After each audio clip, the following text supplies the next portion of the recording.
Well. Looks like we're back for another great episode of the Big Phill takeover. And in this particular episode, I'm going to try my best to give away a copy of Black Panther #1 in a 9.4, I believe it is. Jack Kirby goodness. So make sure you let all your friends know. You got to make sure we get at least 100 people in here at one particular point in time. Also, we need to make sure that you subscribe to the Black Comic Lores page, and then also that you have subscribed to my 33 and a third media page as well. I'll make sure we'll put that. You'll see me comment in the comments under 33 and a third media, so you know that's me, so you could dip out and make sure you subscribe as well. And then also follow me on my my IG page under DJ Big Phill. Today's episode is going to be something crazy. We're going to do some black horror comic stuff, but what we're also going to do is we're going to get into a very special book that a lot of people may not know about or may not know the actual significance of.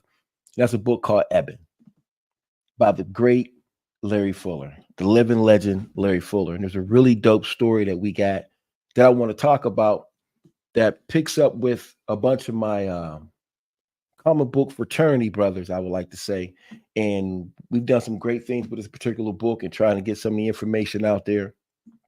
But one of the biggest collectors of this particular book is a guy by the name of Jay Napoleon. And he's a good friend of mine. And I'll be very honest, there's been points and times where me and him have gone back and forth because this dude has damn near every copy of this particular book in existence. If you've gone online and you tried to cop one on eBay and you got sniped at the last minute, it's probably Jay. Jay is pretty much the sensei or the dungeon master of this particular piece. So I'm going to get ready. We're going to bring Jay in and we're going to talk about this particular book, Eban. We're going to talk about its history. We're going to talk about the significance of this particular book. Matter of fact, Brother Jay, how you doing, Brother Winston? What's going on with you, Phil? You got me on? Oh man, you on, baby? It's always a pleasure. It's always a pleasure. That's what's up. Before we get started, can you just give us just a little tidbit about why this Eban book is important? I'm gonna jump a little bit, and then I'm gonna jump right into that. Right. So take your time. Take your time. It was a night in early 2019. It was like February, and Herschel and I were talking back and forth on chat, and Herschel sends me this book, and it's black and yellow, and I said, "What is that, Herschel?" He said, "So before you go any further, I like the way that you said. What color was it again? It's black. It's black and yellow. It could be any color. I'm a Packer fan. Don't play with it. Don't play with it. Let's go. So Herschel sends this book, and I thought it was one of those Herschel. Herschel's made a book, and he uses Photoshop skills. Right. And we started to look into it. And it Herschel was from Black Comic Lords, right? Herschel from Black Comic Lords, yep. Okay. So we realized really quick that this was actually the first Black superhero to have his own title, right? So we had Lobo, who was the first Black hero, first Black hero to have his own title, but he's not superpowered, right? So I'm a capes and cowls dude. I have Lobos, but this book became super important. Okay. So that night, we started researching together. We were up talking, and I said, well, I wonder if the artist creator, I wonder if he's still alive. So I sent a message, I found him on Facebook and sent a message, and Larry Fuller and I stayed up probably 4 hours just talking back and forth about his book. Larry Fuller is the creator of Eban. Okay. Yep. So he created Eban in 1969. That's when it went to be published. It was published from San Francisco comic book company. So this was his first book that he did. And there were only 100 of them that were sold at the time. So these books were sold at the end of 1969, the beginning of 1970. The CGC cases say 1970, but it was December of 1969, which is important because that takes that book from a Bronze Age book. It's really a Silver Age book, because it's in 69, but it's an important piece. It's an important historical piece. It's an important key. It's also a beautiful book, and to have the creator of Eban still in our circle, and he if you're his friend on Facebook, he wishes you happy birthday, and he'll have he'll talk when I met him and we spoke, he speaks about you. He speaks about Otis like it's almost like he's part of our comic book fraternity, part of our family. So really awesome book. If I can step back for a second, I need you to go back, because I think even though we know all this particular information, I think a lot of people who watch him do not know the fact that you said there were how many copies that was made of this particular book. So there were 100. So there were less than 100 sold. Okay. So out of those 100 books, I've done a census on people who own them, because there's a big community of Black comic collectors who have the book, but then there's a big community of underground comic collectors who have the book as well. No, it's 100 total. So somebody said 100 total or 100 each. It's 100 total. So there's really 3 types of Eban. You have the version that is cut. Right. This is the comic version. This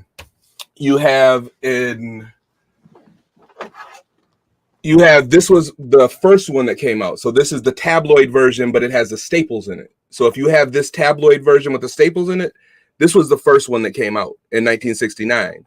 When it came out and it had the staples in it, if you took this book out of the case, you can't really read this book because it's stapled incorrectly. So this is the most rare one. And then there's another copy that this is the tabloid version that didn't come with the staples.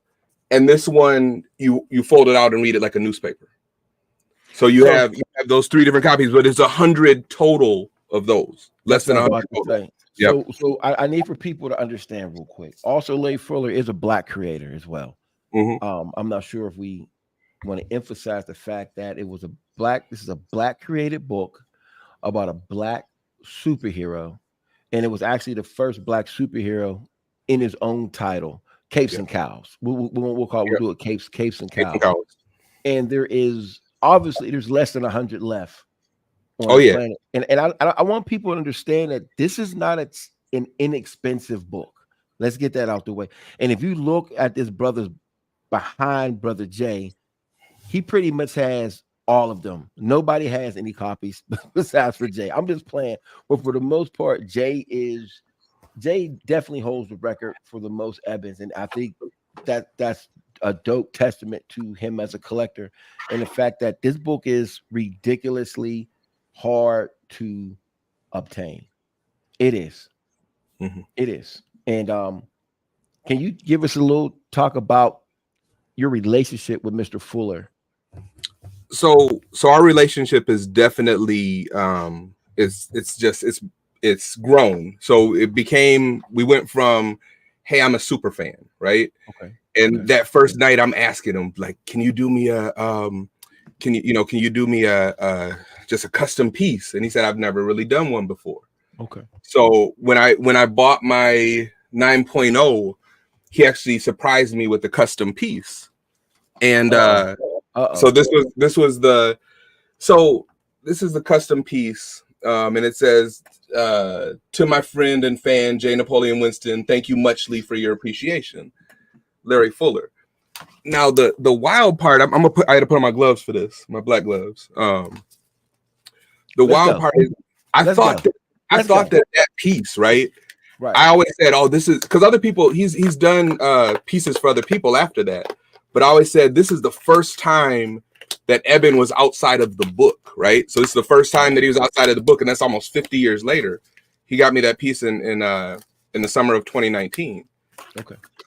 But about 6 months ago, Mr. Fuller sent me a package just kind of out of nowhere. It had a bunch of stuff in it.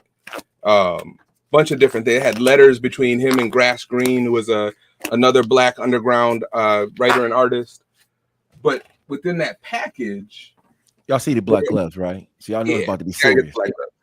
Ooh, so this, I had never seen that. Nobody had ever seen this, right? This is from 1974. This was a piece that Mr. Fuller did for an art class in 1974 that had been sitting, and it's full. I got to get, and the thing is, like, I don't want to put it away. Like, I like to look at it. I like to look at the inks on it. I like to look at I know they're not my smudges, but I like to look at the smudges on it and just see the work that he was doing still on his character Eban in 1974, right? Okay.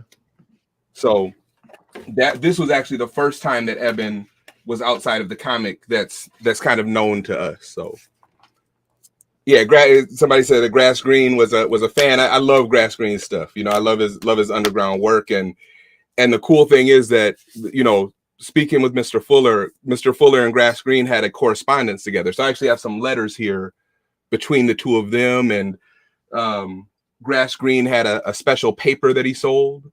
Mr. Fuller sent me a pack of it. I've got it sitting back there. But they had a relationship. You know, Mr. Fuller talks about Grass Green very, very fondly, you know.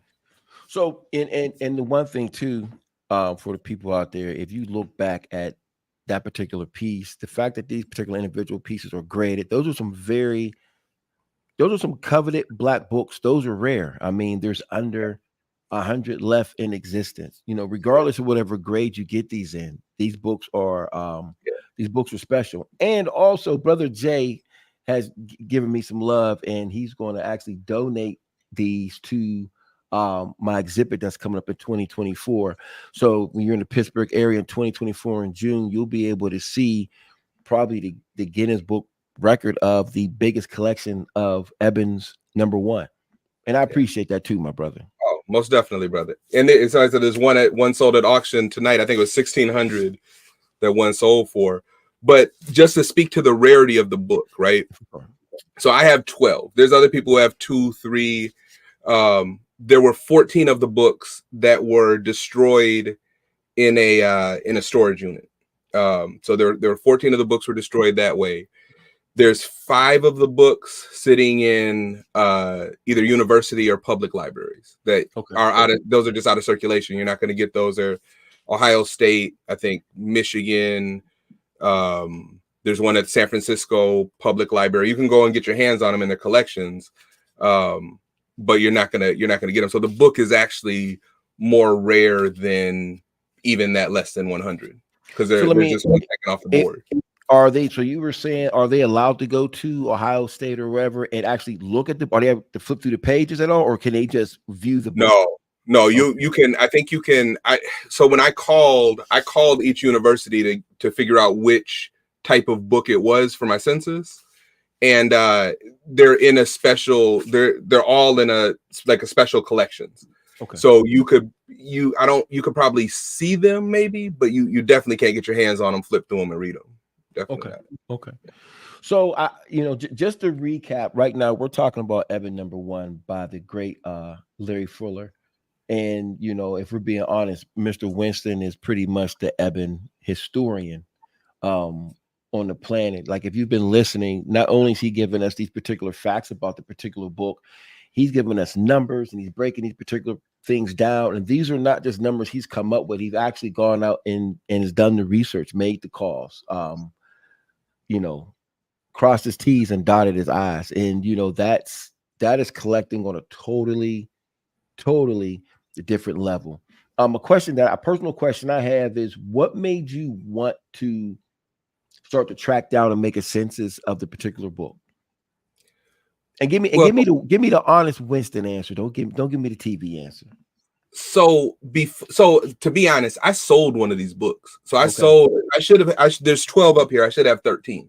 Okay. I sold a book to Mitchell Purvis. Mitchell has actually the first Eban that I bought. He has that one because I had 3 or 4 at the time, and he hit me up and I was selling them. I didn't know that there were less than 100. Like when we didn't know that information. That came out because Herschel sent me something else that had nothing to, and it had that link in it. And then I had asked Mr. Fuller, I said, well, were there less than 100 sold? And he said, yeah. I had no idea they were that rare. I thought maybe at 1,000, 3,000, somewhere in that nature. Okay. But once I really knew there were less than 100, I wanted to corner the market on them. It's one of those things where you can corner the market. And before it got really, really hot, like my 9.4, I bought for 211 euros. I bought it sight unseen off of eBay. When it came, I opened it up and it was crisp. It was crisp. And I said, oh, wow. Like, I think the post for it might be on Black Superheroes Forever. But it was a beautiful book. And I got it pressed again, sent it off to get graded. And but it was 211 euros. It wasn't, that's, Is that the highest graded copy? No, there's a 9.6. That's the one that just sold. The 9.6 sold on Heritage, and I want to say that went for 8,600 or 8,800, somewhere up there. I can't remember because I wasn't gonna buy it. I was gonna bid on it when it was down at like 3,000. I was gonna bid like 5,500, but it got out of my range really quick. So I need for you to listen. I need for collectors to really listen to what we're talking about here. This isn't play money. You see, he said 5,500. He says, about, to bow out at 5,500. I'll bow out at $50 sometimes, depending. You know what I mean? So, and this is what it's about. We have to. It is important for us to recognize the value of our own books as well. But even not just so much as, for me, this book goes beyond, and I'm gonna tell y'all this, and some people disagree with me, but I don't care. This is my show. How about that? This is a particular book that goes beyond just Black collections. This book just checks off so many boxes. Once you get to particular pieces that are of this particular ilk, when you're under 100, you're the first of this, you're the first of that, and it's an underground comic. That's a whole nother lane that a lot of people, don't even know about. And the mistake that a lot of us Black collectors, and I'm speaking to us right now, is that we sometimes feel as if other people don't collect our particular books. Right. And guess what? You're goofy if you believe that, because there are comic book a lot of comic book collectors are just they're just collectors. They want the first of this, the first of that. There's people who collect just runs. There's people that just collect foreigns. There's people that collect price variants from Yep. the 70s. There's a difference. But this book is a super key. It's a rare book because there's under 100. So that doesn't even count how many made it in the trash, got tore up when somebody was reading it, et cetera, et cetera. Hey man, talk about this picture. This is a beautiful picture right here. So this is my youngest Zuri. She's 5 now. She has her own business. If you follow my page, you'll see us making teddy bears. You got a teddy bear from Zuri. But when people ask me to buy one of my books, right? Like I've been throwing a couple alley-oops for books here and there. But when people ask me to buy my books, I say, well, you got to holler at your kids. Like your kids are going to have to holler at Zuri sometime when she's ready to buy her second house or whatever it is. Right. She might flip a couple Ebans, but I won't sell another Eban. Mitchell will be the only person to ever say Jeremy sold me an Eban, because anybody else is gonna have to buy him from Zuri, because I'll be gone by the time she's doing them. These are kind of her nest egg, and that's what we're doing with those Ebans. It's an important book. I didn't corner the market to be greedy with them, but I cornered the market so that she knows how important they are, and she will be able to make moves off of them if she wants to. But maybe your grandkids will have to talk to her kids. Who knows? So let me say this. Got an interesting story. So me and Jay, we have an interesting relationship. There's been times I've talked to Brother Winston, and I've been pissed to a certain degree. I'm one of those. I keep it 100. I'm not one of them people. I'm not gonna fake it with nobody. I'm gonna say what I gotta say. But we men, and so men can have these type of conversations. We don't have to agree, and we can still go hoop later on. It's not a big deal.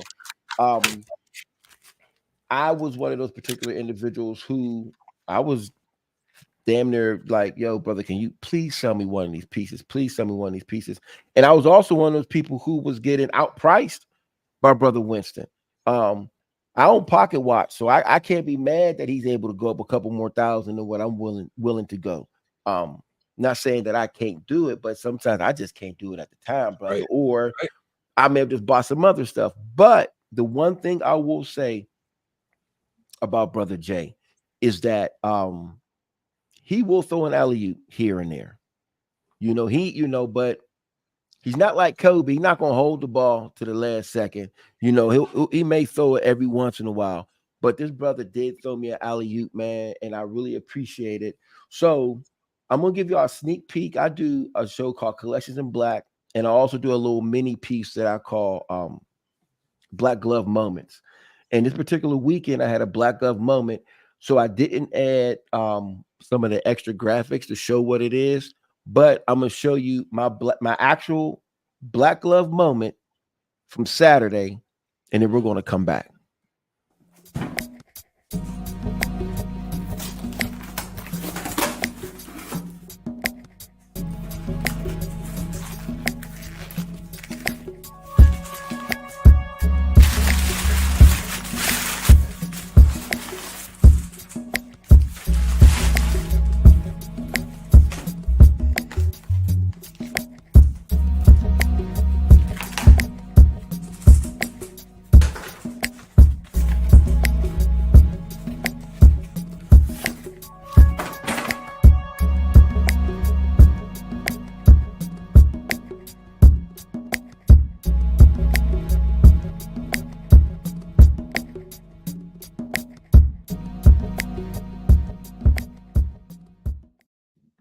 Brother, yes, so happy for you. I'm so happy for you. Hey, listen, me too. How about that?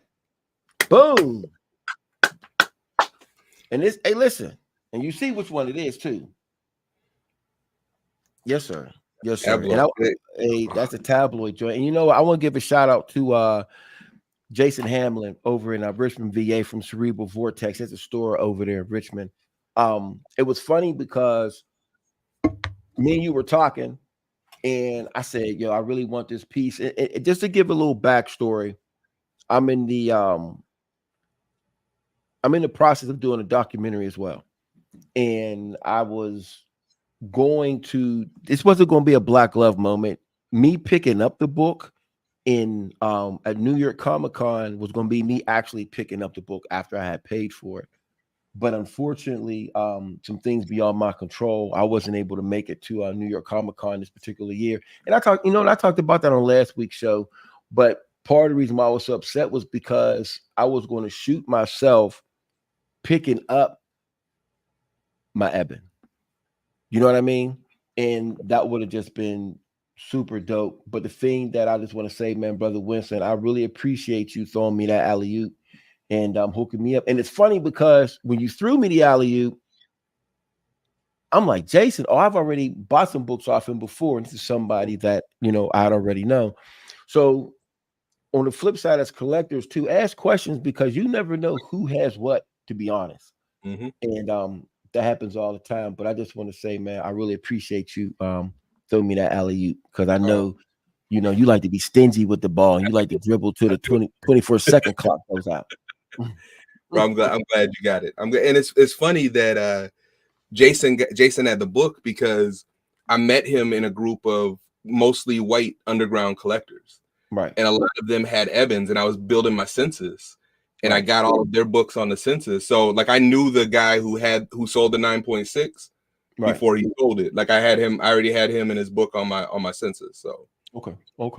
And he has another one too that he's sitting on. Because he said he said the only reason why he sold it was because he said he didn't really need he felt like he didn't need to have two of them at the time. And I told him I appreciate that. And as a matter of fact, he has another big book. I'm not gonna say what it is because it's nobody's business. That I'm working, I'm sharing the love, and I threw an alley-oop to somebody else. It's called teamwork, man. We out here distributing the ball, man. We out here like Golden State. That's what we out here doing. I'm gonna bring somebody else in, but before we do that, how many issues of Eban actually came out? Was it only one? Only one. Only one issue came out. That there's a story behind, behind two, but only one issue ever came out. Okay. So two never came out. Surprise. If you can, brother Jay, because we're gonna get into this. Now it's gonna get interesting. It's already interesting. I want to talk about the discovery that we all found one time. Now, I wasn't the one who found the discovery. Who's the person who actually who found it out? I think it was either I think Herschel found it. Okay. Or somebody, or Herschel found somebody who found it. And I don't know if it was Mike Carson. I don't know who it was. It might have been Mike Carson that found it. Okay. But if we get, so people don't know what we're talking about, can you give them just a little bit of give them a little bit of background story? So this is like summer of 2021. People still walking around with masks on. And this book hits Black Comic Lords. It hits Blurred Core. It's not a book. It's a plate that's on, and we don't even know what it is. It's a printing plate, but it's for Eban #2. And it hits the web, and everybody's going crazy about it because it's sitting on eBay for $1,800, $1,900. Right. And we don't know if it's even real. So I'm asking, once I find out, I'm working out in the boonies in Wisconsin. I'm not getting signal. So I'm trying to ask Larry Fuller, is this real? What is this? What should I buy it? We're going back and forth. And I'm talking to the guy who's selling it, but so is everybody else. So this guy pulls it down before anybody buys it. And I said, well, I sent him a message. I said, what are you doing? And he said, well, I'm going to put it back up, but for a lot more money. And that's kind of where the story started with it. So the importance of the plate is that this is a plate of the potential cover to #2. Yeah. And this is what will be used to actually print a second issue. So just to give some context, the second issue never came out. And the only thing that we have been able to find so far, if I'm being honest, has been this particular plate. So can you talk about what happened at that particular point? So at that point that and I might miss something. We might need to bring bring let's bring our other guests in the black line so we could get the Three Musketeers in the building. So we go, Brother Winston. We could talk about, once the plate was found, what ensued between a group of black collectors. So all of a sudden we were added to this chat, right? So there was black collectors, and we were added to this chat that Otis made, and we all get in there, and these are we have video calls, and it was crazy. It was crazy. People that it was and you can tell this is summer of 2021, so you see people in masks, and like it was a different time, right? Yeah. But we're all in this chat, and at the time there was a lot of kind of fragmentation between different groups and factions and people. And when Otis brought it up and said, "Hey," let me say this real quick before I like the way Winston said that. A lot of these brothers didn't like each other. I don't keep it 100. We not political, brother. Listen, no, we're not political on my particular piece. I had beef with people. You had beef with people. Everybody in this group, it was like gang, and it was like all in the same gang. And Larry Fuller's book actually, if we're being honest, pulled all these black collectors, all these elite black collectors together to actually form a particular group. If you look at that, I mean, if I'm looking at this, John, we got Brother Rico in there, we got Robert, we got Deron, we got Willie in there, Mitchell we up there. We got Rich. Look at this, John. Up in the top. It's I'm in the whip, looking pretty. I mean, this was sick. Like, down there. It's people don't understand how serious this was. This was a serious situation. The fact that we all got together and we decided to sit back and say, what are we gonna do about this? But I'm gonna let you go on, and let's keep it 100. Everybody in the group didn't get along with each other, and it's all love. But this is just, as men, we decided to come with a common cause and work together. And before people gave me this 2023 and all this, they want to start canceling me for saying men and listen, it was all men in the group, and we all got together and we made some moves. Except Diana. Diana's only woman. Except for Diana. We all got together, we made some moves, and I'm gonna let you go into it, Winston, because this is good stuff. Yeah. So before we go on, I'm still trying to give away this Black Panther now, but I'm not giving away. I don't know where we at. Let me check. Where we at? Let me check real quick. So we had 21. Wait a minute, no, we not. Oh, we had 37. Okay, come on. I want to get some away too. I got some, but I say too much. I say too much. Let your peoples know, but let's get into this. Keep going. Oh, we still got the horror section coming as well. It's gonna be a long show. I'm not doing an hour show. Yo, in for the long haul. Let's go. So what I'll say, and I want Otis to speak on it, but what I'll say is, and when this happened, there weren't too many people that could have pulled all of these people together, right? So Otis had spoke last week and said that I'm great at connecting people, right? But that's people who I like, right? I think now we being real. Now we being real. Let's go. Let's be real. I think Otis's wife calls me Petty Freddy. What does she call? I'm Petty Freddy. I hold my family. I tell you, I haven't talked to my sister in 3 years because she made me mad. We get real on my show, y'all. We get real, y'all. But this is the thing, though.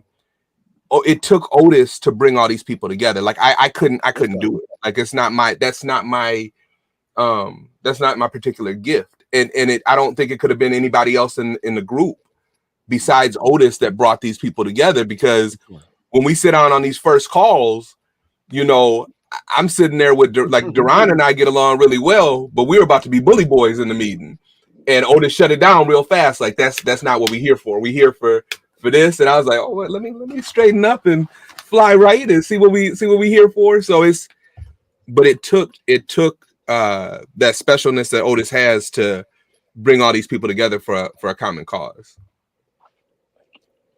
And that cause was to actually all of us to get together and buy this piece, because talk about it. We knew that this gentleman who had it was going to put it back up. He wasn't going to put it back up at 18 or 1900 because we weren't working together as a group. Had we been working together as a group in the beginning, we would have been able to say, hey, nobody talk to him. We send an emissary, one person, and get the price dropped down. Like, hey, guy, that's too high. Nobody's going to buy that from you. But instead, we were all individuals, and we were running at him.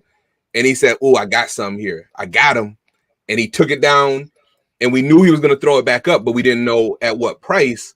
So we all had to figure out, okay, how are we going to put in on this? How are we going to make this work so that we get this piece into our community one way or another? And in the end result was we were actually going to gift it back to Mr. Fuller. That's the important piece. So this was a piece that he had, and he hasn't seen, I guess, since it was done. And we were able to find a particular piece, and we were able to actually we put all our bread into this. Let's not skip the money now. Right. We put everybody, we put our money in, right, and we bought the piece as a group, and we gifted it to Mr. Fuller. Right. And it's just, I asked Derek to take the price down off of. I said it's a little tacky to have a price on there, but it was a little bit of bread to get it.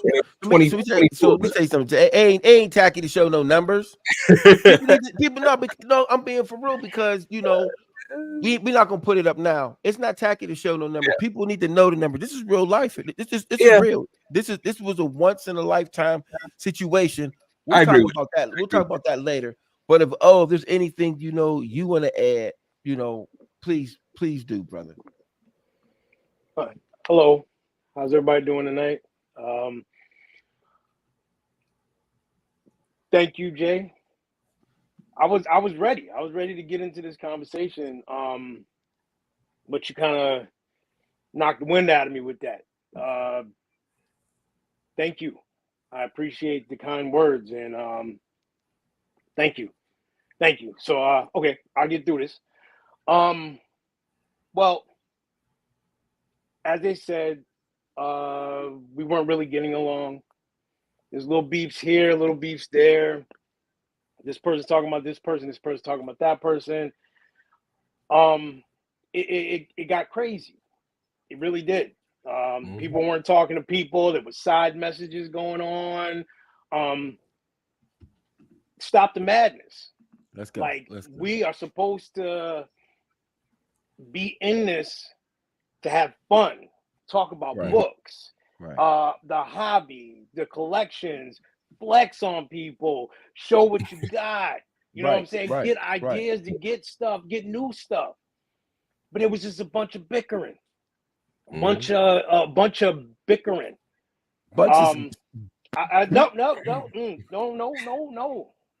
No. Derek, you got to keep your hand on the buzzer, man. You got to keep your hand on the buzzer, Derek. All right, keep your hand on the buzzer. Because this could get real. It was crazy back then.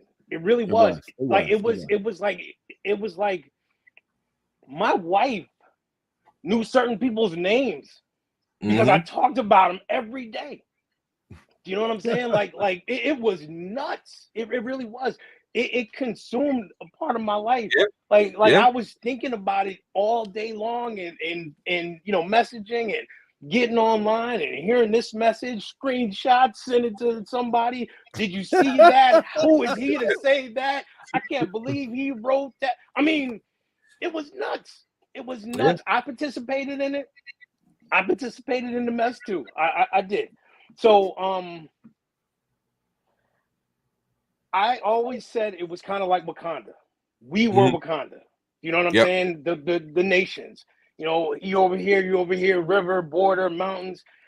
But this particular piece shows up, and I'm like, what would be really cool if the person who made this owned it. Yep. He owned it once before. Why doesn't he have it? Maybe he lost it. Maybe he had to sell it back in the days. Maybe something happened. Maybe somebody stole it from him. This piece needs to get back to this man. Right. So I'm like, okay, how can I do this? I don't have bread. I don't have the bread. What's going on here? So now I reached out to certain people, and I started like hitting up certain people. Hey, would you be interested? Hey, would you be interested? I think I got an idea. If we all come together, maybe we can do something. This whole project was it was I say twofold, but we could say three, fourfold. Mm-hmm. I wanted, like, there was a time when I was called the Watcher, and it wasn't for nothing creepy. It was because it was because, yo, I'm telling you, like, I study comments, I study behavior, I study things people say, I study trolling, I study people's movements in these spaces. Right. And I see who's troublemakers, I see who's trolling, I see who just posts stuff just because to get a reaction. I see all that type of stuff. And I was like, this has to end. This has to end. I'm gonna hit this person up. I'm gonna hit this person up. I don't even like this person, but I'm gonna hit him up too. Hey yo, you see how strong? Hey, you see how strong he did that? He meant every piece of that too. Okay. But it was for the greater good. For the greater good. We gotta put all this stuff aside. I don't have the money. Oh man. This cat doesn't have to do it. If we get together and do something cool, we can make some history here. Yep. We can do something that has never been done before. And I'm doing with a bunch of people who don't like each other. But me talking about me being a Watcher and studying, what else I was studying was everybody was an expert at something. Yep. Right. Do you know what I'm saying? Everybody's position that they were in, they were the best at it. If we got together, the things that we could do, the things that we can do, we got lawyers, we got contractors. You know what I'm saying? We got people, we got managers, we got people who build buildings. We got historians. We got people who know the stock market. We got people who know about cards, knows about precious metals, knows about deep collectibles. We have so many great people in this space. Come on now. Can you imagine what we could do? We did this. We made history. I'm hyped now. Sorry, I'm hyped now. We made history when we did that. We didn't do it to make history. Nope. We did it for sure. For someone. We wanted to give the flowers. We wanted to show appreciation. We wanted to show him how important he was to us. Right. So much so that a bunch of people who don't like each other put all of the garbage to the side, got together and did this. For somebody who is here so we can appreciate him and he could actually hear the words from us. Right. Do you know what I'm saying? Right. So I want to thank everybody who participated in this. Yeah. I know it was hard. I know you had to bite your tongue. You had to. I know you had to sit back and not say what you wanted to say, what was on your mind and on your heart. But I appreciate you.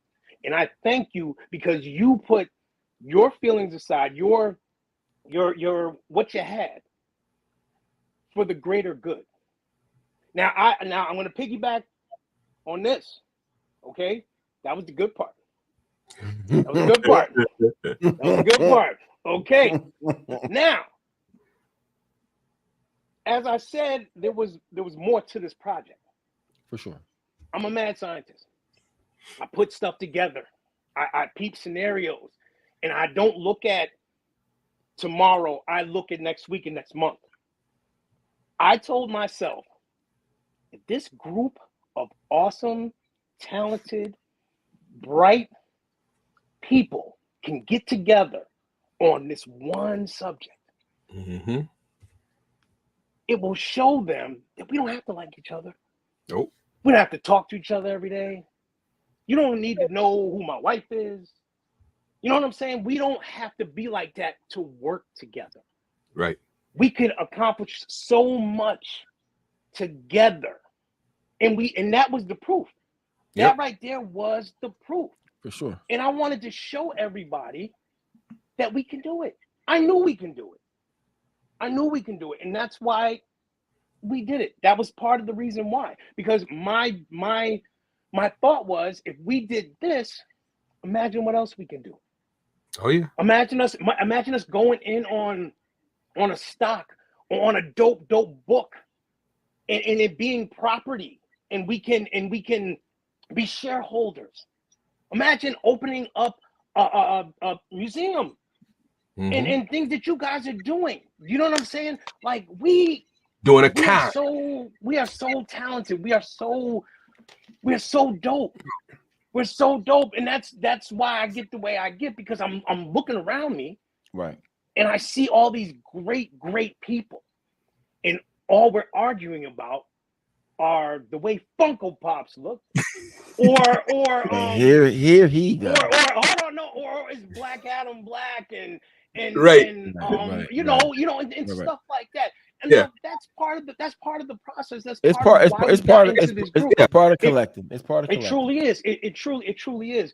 And I want to keep that, but I want to balance it out. Right. This is a fun place to go. Yeah. But we could do some stuff here. Oh yeah. And that's what I wanted to do. I wanted to make something for us to build together. I wanted to do something nice for an awesome gentleman. And I wanted us to just come together. And we did it. Let me answer real quick. NBA Live Girl said, "Where is the creator of Eban from?" Larry Fuller is from New Orleans originally. He went to the military, Air Force, was in Minot Air Force Base out in I think South Dakota, and he lives in California now. But he's from New Orleans originally. So if I can interject real quick, the one thing that Otis said that's paramount is that, you know, everybody in the group, we all wear many hats, but a lot of us are experts in different particular subjects. It's all flowers, it's all love, but I had an issue with the group, and we're gonna keep it 100. And you know, I had an issue with the group because this is what I felt. I felt as if this was one of the most important historical comic finds ever. And I felt like it needed to be documented, and it needed to be something that the world needs to know, because if somebody would have found a piece of Jack Kirby's something from back then that never came out, that was a plate, it would have been all over the place, would have been all over the news and whatever. Now, with that being said, I brought up to the group, yo, we need to document this. And I'm going to keep it 100. And I'm not saying this ain't no back rooms. I said this in the group in front of everybody. I got so much kickback from that. Everybody, not everybody, I'm not going to say it. I'm not going to lie. So many people, most people were against it because of I'm going to say you know, we want to just do this and give it to him, and he doesn't care about that and whatever. Fine and dandy. Look, can I interject a little bit? Not yet, Brother Winston. Not Okay, yet. I'm sorry. And then I'm interjecting after that. That's fine. I'm gonna cut both of y'all. So I'm sitting back now. I'm a filmmaker. I'm a storyteller.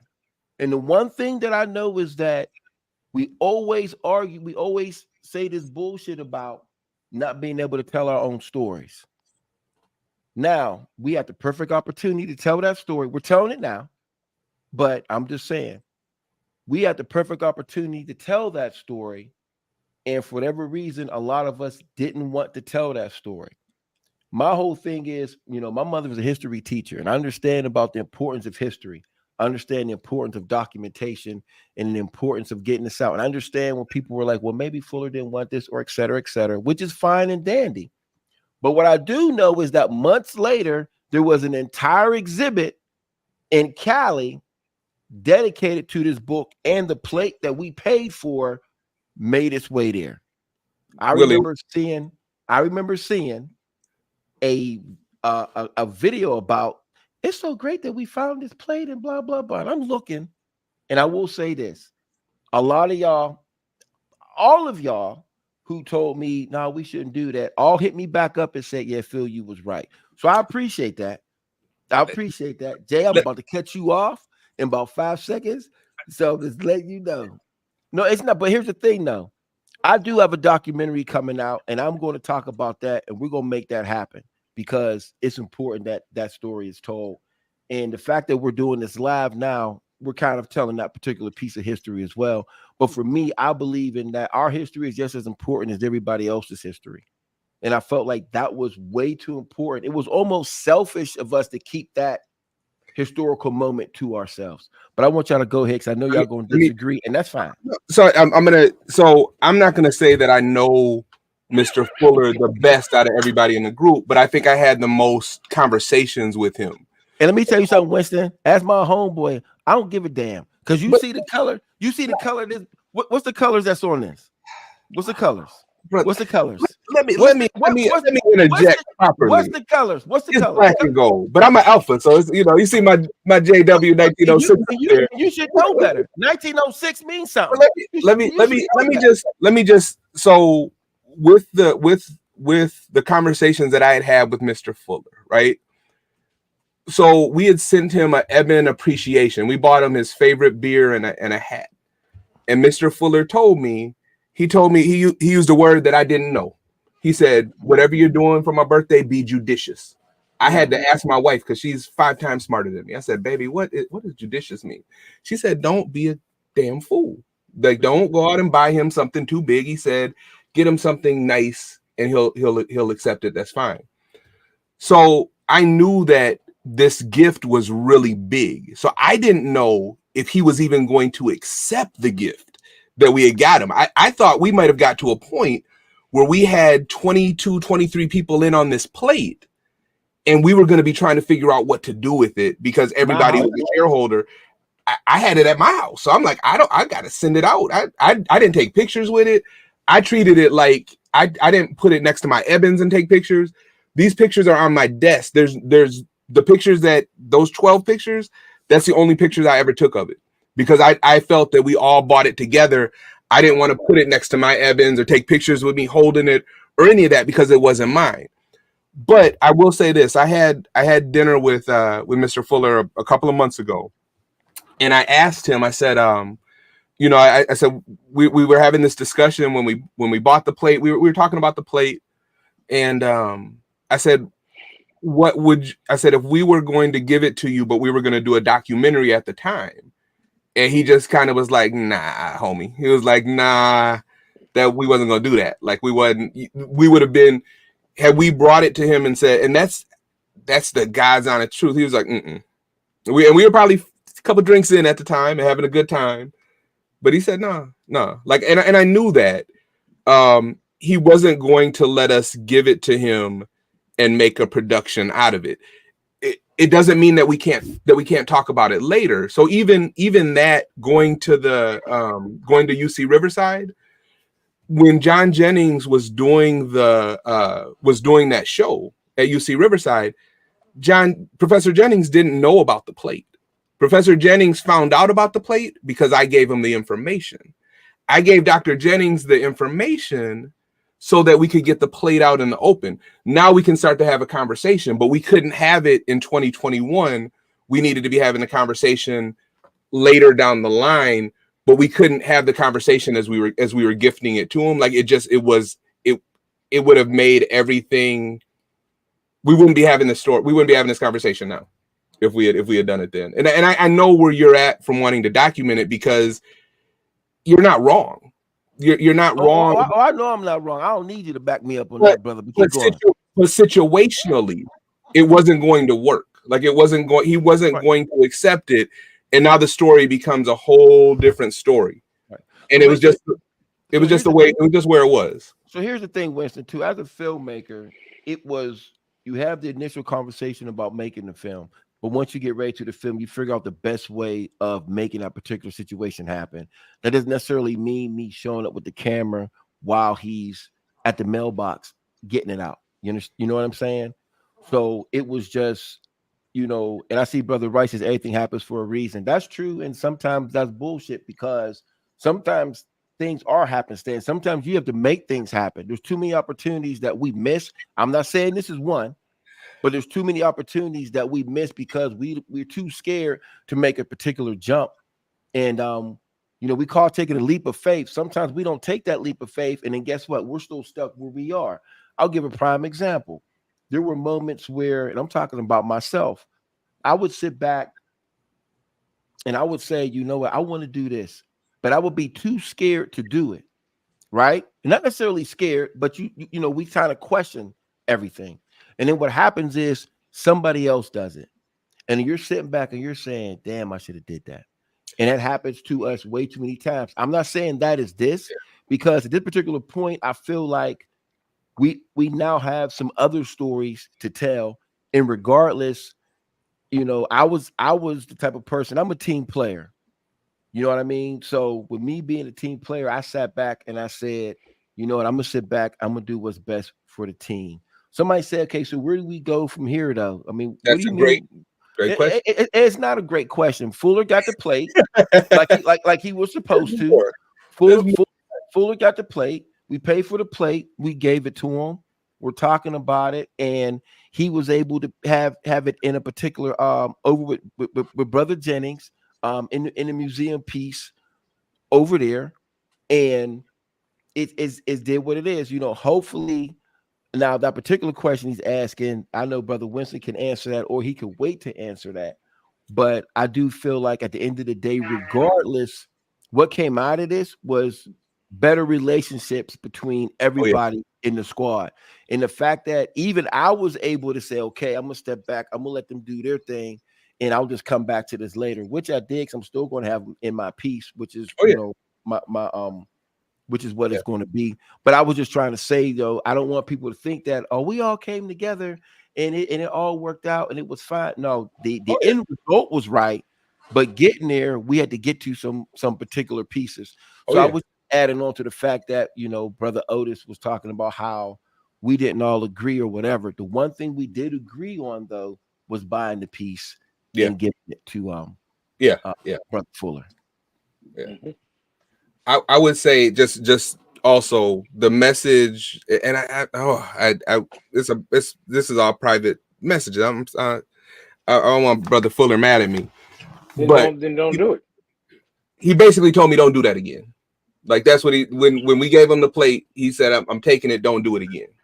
That was and I don't think that's saying too much, but it's a big gift to give to somebody, and but it's part of his legacy. I don't like when people give me things a lot of times, right? Yeah. Mm-hmm. But it doesn't mean that I don't appreciate it. Sometimes it's hard to accept certain things when people give them to you. But it's also a beautiful thing for people to think about you that much that they're willing to do that much for you. Yeah. So, but I get what you're saying. But go ahead. No, and he said so much when we had dinner, and when he spoke about all of us and spoke about Otis wearing his heart on his sleeve and about the projects you do, and it means so much that he's involved. Like we sat at the end of dinner and he gave me an idea for my daughter's business. Like this brother is involved with us. Like it's and we've been able to not only come together to do this, but there are other projects that we did regarding Eban. Like there's and I part of some of them, people who are on Black Comic Lords, it's when I came and put my picture of Larry Fuller up and pictures of some of the pieces that we've done, and people said, well, hey, I've never seen that. I didn't get one of those. Right. That's that's because of some of those rifts between different groups and whatever. So people may not have seen when we did special orders of different things for Eban that Larry Fuller was involved with. And that's one of those things that we're rectifying now. So I don't want people to think that everything came from that and was perfect, because it wasn't. We're all humans and we're all learning. And, even for me being on this stream right now, right? Like let's keep it 100. Right. When you asked me to be on this stream, and I'm not. When you asked me to be on this stream, I called my wife and I said, baby, I'd like to do it, but I don't want to do it. I want to do it with Phill, but I don't know if I want to do it. And that's just keeping it 100, not because I don't want to share Eban, not because I don't want to talk with you and talk with Otis, but there's history with everything, right? There's history everywhere. And we're not going to rehash all that, but we're all working on it, and we're all works in progress. God is working on us all.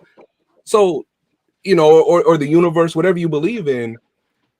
So these are all works in progress, you know. So me even being on the stream and I'm looking up in the corner and I see Black Comic Lords, and I'm like, I'm good, like, because we have work. There's work for us to still do, for sure. There's work that we're doing, and there's work for us to do. And I'm gonna say this, you know, at the end of the day, none of us had selfish reasons in doing it, right? But for me, it was just, I just felt like it was so important. That was my whole piece. You know, I believe in, I'm just big on history. I'm big on, you know, doing it. History is important. And like I've said before, you know, we can't get mad. We can't always talk about not telling our own stories if we don't tell our own stories, especially if you have the ability to do so. And that was my big thing. So, in the fact of getting you brothers on here now is really just a part of, getting that particular information out. And, you know, I thank y'all, you know, for just being here and being my peoples. You know, this is real ish right now. You know what I mean? Yeah. So, and like I said, hey, and I finally got, and listen, I wasn't going to do this show until I got mine. And like I said, I should have had mine weeks ago at the con, but I couldn't make it. But I got mine now. Look at that. Look at those colors. That black and yellow just hits. Nothing hits like those colors together. That might as well be the Pittsburgh skyline, even though it's not. It just needs to be. It just needs to be. And even though my Steelers lost today, man, it is what it is, man. They were some bums today too, but that's a whole another story. Is there anything else that anybody wants to add about Eban? Does anybody have any questions? Because I know there's some people saying this is their first time hearing about it. Once again, it's important for us to tell our own story. Yeah. Anybody want to add anything else you want to add, Brother Lyon? Oh, there go my man, Brother. Can we talk about this real quick? So this is, I can't pronounce it. Otis, can you pronounce it? It's French, and I do not know French. Croissant. What are you talking about? It's brother Willie's piece. It's called like a gilt. Gickly? I can't pronounce. It's a Giclee. Gickle. Correct. Yeah, it's French. Every time I try to say it, I murder it. But this was a 1 of 100 piece that Brother Cordy did, and it's just beautiful. Like it was really kind of the precursor to a bunch of different projects that happened, and then projects that are in the works. So this was Brother Cordy did this directly with Larry Fuller with his blessing, and did this piece, sold them, and just, I mean, it's a phenomenal piece. I still have to get, I'm bad at framing stuff. I still have to get mine framed, but it's in my comic cave right around the corner. Beautiful piece. Yep. And then afterwards, we had a group of folks that started working together, and some of us were already working together. So like Diana and I were working together on just different figures for myself. Otis and I have been doing shirts together. So the shirt that he has on, the Black Panther, we did that one as a drop. That shirt, I saw that print that Otis had of that, and it made me want to. I had stopped doing shirts during the heavy part of COVID, and I got really sick, and I almost died. I didn't have COVID, but I had unchecked type 2 diabetes, and I didn't know. Right. So I'm sick. I'm throwing up. I'm sick as a dog. Don't know why. My wife finally gets me to go to the hospital, and they're like, yeah, you have type 2 diabetes. We're going to put you on insulin, all this stuff. And my numbers come back, and they're so high that they're like, if we weren't in COVID, you'd be in the hospital for the week or whatever. But now I'm at home teaching myself to give myself insulin shots and all this stuff just to get these numbers down. Changed my diet, started working out heavy, and got everything back together. Got off the insulin. You know, I still have to take medicine, but it's controlled. Like my numbers are flat. They're pre-diabetes. They're no diabetes level. But during that time, I kind of lost my like artistic drive of making shirts, and I was starting to get better. And this is like in about April when I see Otis have maybe March. I see this print that Otis has, and I'm like, can I make a shirt of that? Do you mind? And Otis and I hadn't really ever talked before. We had kind of chatted a little bit, but I think we had like a misunderstanding in our first conversation about I think it was a hat or a shirt or man, we all had beef, man. The whole squad was listen, it was fast. I think we figured it out really quick. But when I said, can I make the shirt? Because I wasn't gonna make a shirt of his and wear it without asking him. And he said, well, if you make me one. So I made me one, shipped it off to him. And then all of a sudden we're selling shirts. I got a website going. Everybody's grabbing these Black Panther shirts. This is Zuri when she was about 2, but she had the vibranium shirt. I forgot what we called that one with the lips. I forgot what we called it. We had names for all this. We had names for all the shirts. We had them online. People were buying them. People had them. It jump started me. So it jump started me back into my business, and I thank Otis for that, because without that image, like that image made me want to make shirts again. And my business has been booming, and I've learned different things and experimented with different colors and different printing processes. So we had already been working together, and Diana and I had been doing some stuff, and then we put a whole little clique together, and we were going to start working with Larry Fuller on doing some projects. So one of the first project that we did that came out was we did the 6-inch action figure. We did 100 of them that we did. So that's the Eban action figure. Diana sculpted this. I don't have pictures of the whole box, I don't think, but Willie did all of the whole layout on the back of the box. You can see the side figure, but the back is just beautiful. I constructed everything when it came in and sent it all out, and had to figure out how to house that in there. And we sold them. We sold them. They're a little pricey because these were made by hand, right? So these are customized by hand. And then this was during the time that we start to meet that other group of white collectors, and they were buying them, right? Because they had Ebans and they wanted Eban action figures as well. So, we made relationships over there with them, and that's part of how you got your book, because Jason Hamlin has one of these Eban action figures, and we clicked up. So, plus I had the money. Plus I had the money. You had the money too. You had the Plus I had the money. Let's not get it twisted. He don't care. Listen, he got 6 action figures. If I ain't had the money, it would be sitting on my desk. Let's just keep that 100. That action figure ain't give it that much power now. Yeah, you're right. But yeah, we did those, and Mr. Fuller signed every box, and they're all numbered.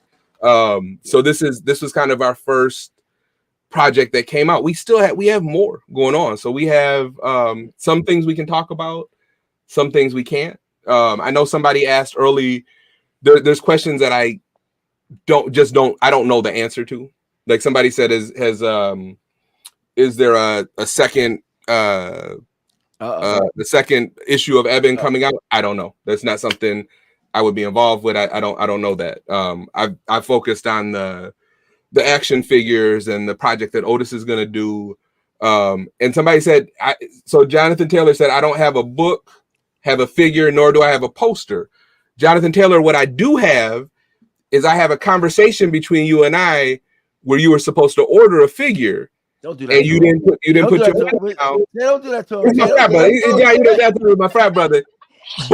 But John, I can work it out to get you a figure. If you want a poster, Brother Willie does still have the posters. You can hit Brother Willie up and talk to him.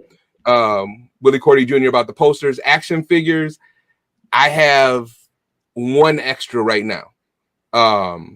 You can go on and look at how much they were sold for. We're not selling anything tonight, whatever. But I have. You can sell whatever. I'm really not even trying to sell it. I have an extra that's just kind of mine, and then I have one that I've got mine, and then I've got something I'm gonna do with the third one. But for Just a say later that, project. hey, Jay, we keep it 100. Jonathan, he not selling it to you, cuz. Yeah, you're not getting it. You're not getting it, brother. It was a time and place. Hey, John, guess what? Too, that's your frat brother too. Cuz remember that. Right. That's your frat brother. That's crazy. I ain't mean to do you like that, brother. But and then now my wife jumping on. Look, she's saying I'm being extra. She can hear me from upstairs. Hey, he told me, hey, Jay, hey, Jonathan, man, he told me he's gonna sell it to a Kappa. He said he's getting to one of them nukes. That's what he said. He said get to one of them nukes and the crimson and cream. He told me that, yo, he's wild for that, man. That's just your frat brother, yo. Oh, come on. That's your frat brother. You got me out here holding myself like Ray Charles, bro. That's funny. But no. So, but we have other projects. So the action figure was actually at the UC Riverside show. Otis's pieces were at the UC Riverside show. So Otis did 3 pops, which are awesome. These are something that we're still working out how to box and how to produce so that we can do 100 of those for folks. So this is just come on. Like, Otis don't even like pops. Let's keep 100. Right. We just 100 show. This Otis. Otis be like, I'm about tired of these dudes always talking about these pops. Meanwhile, he make these really dope pops. Like y'all dudes is wild. And you know what's crazy too, man? Let's see. Some people watching this, man. This is how we talk in real life. When you on my show, man, there's none of this old scripted stuff. We just keep it 100 the whole entire time. And I'm gonna sit back and watch them talk about all this stuff at the university and how this museum. I'm gonna look with a side eye while y'all talk about this. Go on, man. The pops were at the university show, and if I'm not mistaken, these are the prototypes. And I think Mr. Fuller has these prototypes, correct? Yes, he does. Yeah. So Mr. Fuller has these prototypes. He has the first action figure created. I was supposed to mount his in the box correctly because we sent it before I figured out the mounting. So I still got to mount his in the box when I get out to California next time. But yeah, it's these are gonna be dope. We're still working through. We want to have stuff so that even people who can't get an Eban can have a piece of Eban and not a photocopied whatever, but have a piece that Larry Fuller's put his stamp on and say, yes, I like this. I want this produced. I want you guys to have a piece of this, so even the project, like all of the projects that we do, it's Larry, it's money. It's not money coming to just us or going to just Willie, whatever, but Larry Fuller it's Larry Fuller Productions as well. He's bringing it in. So that feels really good to do that with a legendary person, right? To work with them and to work for them, in real time. Yep, in real time. Right.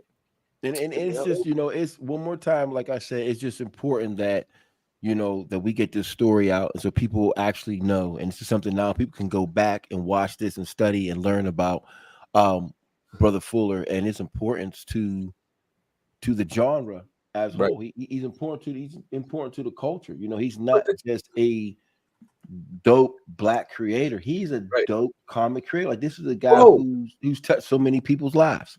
I'm gonna get the years wrong, but brother Fuller was also involved with producing the first gay comic book. Like, he was out in San Francisco and like the first Gay Heartthrobs #1. Like, this is a whole other community. He did there are other comics that he did that were these underground I'm forgetting what they're called. Zines? They weren't Zines. They were there's a name for them. I have them. I have everything. But they're dirty books, right? They're not clean. They're not, Harry Crumb books, things of that nature. Yeah. But they're like I'll read an interview about Larry Fuller expecting to read about Eban, and they're only talking about this one other book. Yeah, they're only talking about white lady. What it's a dirty book. That ain't what it's called, dog. That ain't what it's called, Winston. That ain't what it's called, man. It's called White Whore Funnies, right? But it's a whole interview just about that, or else they may, he hits so many. He's important in so many different genres and places, and it's just like it's amazing, brother. Like it's amazing. But then, go ahead. No, and that's why I said earlier about about him being in when we're talking about different collectors. I said he has a whole different lane with the underground collectors, people who collect underground books. How much they love his particular work, and like I said, his work. Everything isn't for everybody now. Let's not get it twisted. It ain't for everybody, but he was able to navigate that particular scene. And I think like there's still a big underground comic scene. Oh yeah. But he was that guy who he did his thing, and it was just, Now this is the wild part, right? Go ahead. So when we send off this box of beer to Mr. Fuller, and he put up a picture of it, the Eban Appreciation Society, right? Mm-hmm. And he's like, I didn't know people. So he became successful in a whole other lane, right? A whole other profession. That's right. He became successful in. So he was one of the things. If you look at his profile pictures, him and his wife dancing. So he's got like he's still super active. I'm going out dancing with my wife tonight. And he has friends who don't know that they're dance partners with him and his wife. They don't know that he's this legendary dude. Like they see his post on Facebook, like what's that about? It's like you don't know that you are dancing next to a living legend. Like a living legend. It's wild. It's wild. And that's why it's important for us to tell the story so people will know these particular things. I'm gonna say that. All right. Okay. All right. Can I say mine? Go ahead, brother. Go ahead. I can say my piece about that. Okay. Go ahead. Okay. I'm on both sides of that. And I've talked to both of you about this subject. Now, what everybody has to understand is, again, not everybody rocked with everybody, and not everybody had the same idea about what to do, how to do it, what was best. I'm gonna go from both perspectives, and because I see both sides. Now, first, I'm gonna say with Phill, I agree. If we don't tell our story, who will? Mm-hmm. There was an exhibit afterwards, which was awesome. We were involved in that exhibit. Our participation, what we did, and people knew. Let's not give it that much power. Let's not give it that much power. We were involved because Phill, you want to get in the cage with me? I get in the cage with anybody on my show. The fuck we talking about? Got me fucked up. Come on, listen. Come on. No, go ahead. I was just saying the participation was, it was we were there. But go ahead. You're right. I was just, we just segue. Go ahead, brother. All right. Okay. Well, let me finish what I was saying. Okay. Go ahead. We were a part of that. Okay. All of our names were there, along with my awesome figures that I made, along with the dope print that was in behind the shadowy figures. I don't know if you caught that. That was me too. That was mine as well. And that was blown up real big during the exhibit. And the thing is, you're right, Phill. We do have to tell our story. And it was a great opportunity for us to show what we did and show the history that we made. Now, on the other side of that, I agree with Jay. Because if somebody gives me something and they put a camera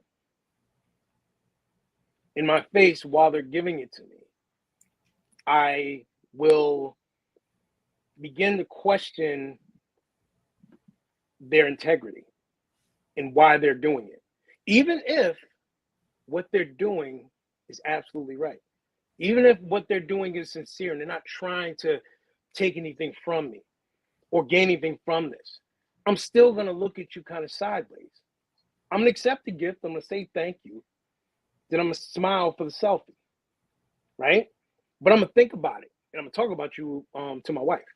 Mhm. You know what I'm saying? Just keeping it a buck. You know, and I'm like, these guys got together for me. That's cool. I like it. It's beautiful. But did they have to take a selfie while they were doing it? Because then it makes you think different. And then the people who are watching us make this history and do what we're doing, some of them might say the same thing. Why are they recording this? I just wanted to do something nice for somebody. And I understand that this makes you a little uncomfortable, Phill, because you don't I understand it don't why make you me feel. uncomfortable. It No, don't make what me I'm saying, uncomfortable. I'm just saying I understand Right. how you feel about what you're saying, like why Right. you should why we should do this. Right. But I want you to understand the other side of it, why a lot of us didn't want to do it. Right. Okay. Right. Now to go back the other way, like I said, I just wanted to do something nice. And what ended up happening is something great happened. Our relationship got better with Mr. Fuller. You have your own thing going on right now. You got your own thing coming up. Dope show. Now, what we did with Mr. Fuller was a year and some change ago. You weren't where you are right now. You are right where you're supposed to be, so you can get this alley-oop from what we already did and go right into it. All right? Now, if you want to go backwards and we do the multiverse, let's say we jumped in, we recorded it, and we filmed. I still would have had my shit going Hold on, no. That ain't stopping this nigga doing nothing. I need y'all to look around. I've been doing this. I'm not doubting your skills, that was just man. some seasoning. That wasn't the meal. I am not doubting your skills. I never said that. Semantics is important. No. I feel you though. I feel you. Go ahead. So what I'm saying, hey, they say hit dog or holler now. Come on. Right. All right. That don't account for me either. Let me come on. Let me wait. Let me finish. Let me hit a nigga go holler too. I mean, shit. Y'all got me fucked up.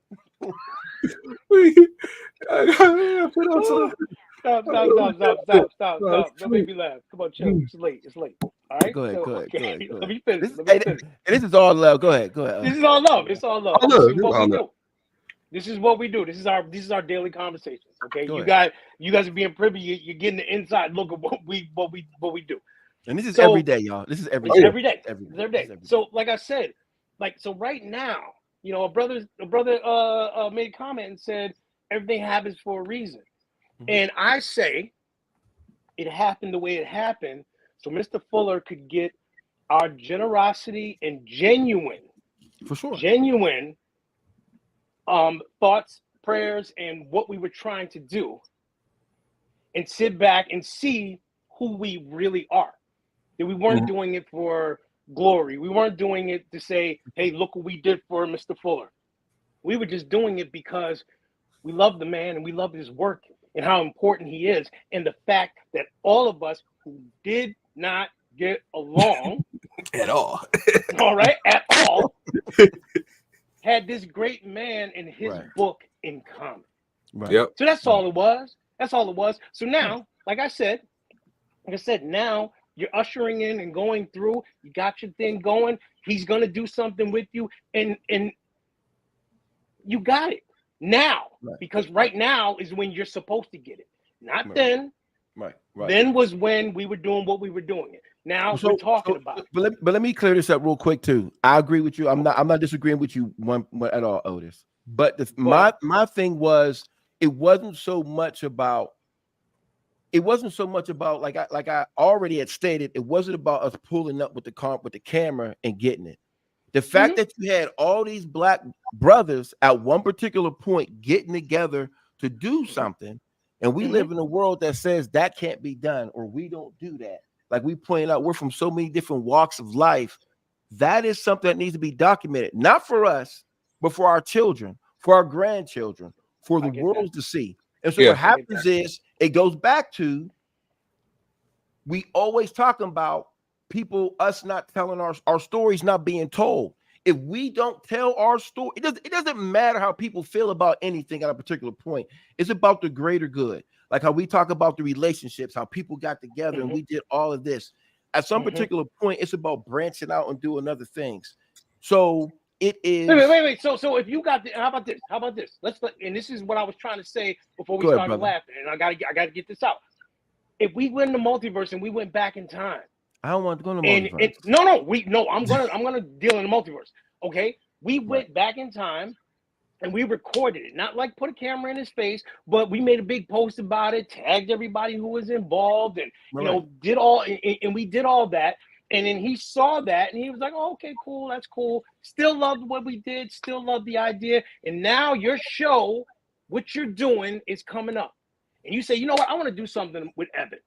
I want to do something with Eban because how dope it is, and Larry Fuller's, he's still here with us. He would be dope for this. And then you give him a call, say, hey, Mr. Fuller, hi, my name is Big Phill. My name was on the back of the thing that said, I was the one who gave, that to you. Oh, yeah, that's I remember you. Could you be in my part of my exhibit? And he's like, nah, I'm cool. And I'm not saying that you're still gonna go on. You're still gonna listen. What I'm saying is you're still gonna go on, you're still gonna do your thing. But look at it like this. Right. We get to relive this twice. That's what makes what we did that special. Okay. Right. We lived it the first time and we gave each other virtual high fives and had love. I don't care for about a little that. while. Well, I don't care about that. I don't care about that. You don't care about that. You do care about that. You want to know why? Because you are on here right now. Okay? You do care about it. You're on here right now. Can I interject real quick? I'm gonna be real quick. Go ahead, Jay. And somebody said they understood the altruistic thing, but it needs to be documented. This is Renell, I believe. Go ahead, baby. Go talk. That's my side. Let's go, baby. No. And I get it. These things need to be documented for history's sake. For sure. But history's sake, sometimes is the wrong time to do something, right? And that's just the way it is. My wife and I started, and let me, she on the thing. We started dating in 2004. We didn't get married until 2016. For sure. If I had tried to, in 2016, if I had tried to marry my wife in 2004, it wouldn't have worked. Like, it's just the way even when it's the right thing, it might not be the right time. And I think that's what we were running into as we were in the moment. It would have been the wrong time. It needs to be documented. It's important. It's important not only to us personally, it's important to Mr. Fuller. It's important to the Black comic community. It's important history-wise. It's very important. It needs to be documented. It needs to be documented right. I think that you need to be the person who's doing the documentation. You need to be doing it. It needs to be you doing it. But it has to be now. And there were things that had to happen before it happened that made it now being the time. And that's and I couldn't explain it at the time. I just knew it wasn't going to work at the time. I knew it was going to be bad. And I was like, this needs to be something that everybody knows how this happened, because not only did it foster these individual relationships and people working on different projects together, it fostered all that, but it helped to grow. Like, this book helped to grow this community. Like, being on with Herschel, when we found out about Eban, there was no Black superheroes forever at that point. There was no Black comic lords at that point. We were over on Blurred Core with Duran, and we were talking about this book. Right. I was one of the original admins of Black Superheroes Forever. I didn't want to do that. That's not me. I want to make money. Like, that's my thing. Like, I want to make money, and I want to do dope shit. I want to do dope shit, and I want to make money. That's me. That's why I moved around, because I needed my time to grow my businesses and myself. For sure. But if Eban hadn't have come up between that conversation that Herschel and I were having, if Eban wouldn't have came up, would Black Superheroes Forever have started? And would Black comic lords have started? Maybe not, because that book, I believe, was one of the catalysts to really push Herschel to make Black superheroes forever. Right. And to make Black comic lords and to find Rich and to find Paul. Like, this dude is literally Morpheus looking, he's out finding folks and bringing folks together. And this is why I was right. Because everything I knew you were gonna say. Here's the thing. It wasn't about, but it wasn't about. I'm gonna let you say what you're gonna say, but I'm gonna say something. You are right. You are gonna let me say what I want to say. So here's the thing. Go ahead, brother. Really quick. I'm gonna say it again. Being a filmmaker means you understand what is best for the film. That doesn't mean the film would be finished right now. That doesn't mean, and I've said it, I'm gonna say it again because y'all keep going back to this fake conversation and me saying I'm pulling up with the camera in his face. That's not the doctor. Let me finish. But that is let me finish. That is what is being implied. Being a filmmaker means that the film can take years to be done. So that may mean us just getting those particular pieces. Okay, then we're going to go and we're going to do this. What is the best time of doing this? What is the best way of doing that? That is my expertise. That is not your expertise. So if I'm sitting back, if I go to Jay and I say, hey, Jay, I need some shirts done like I just did.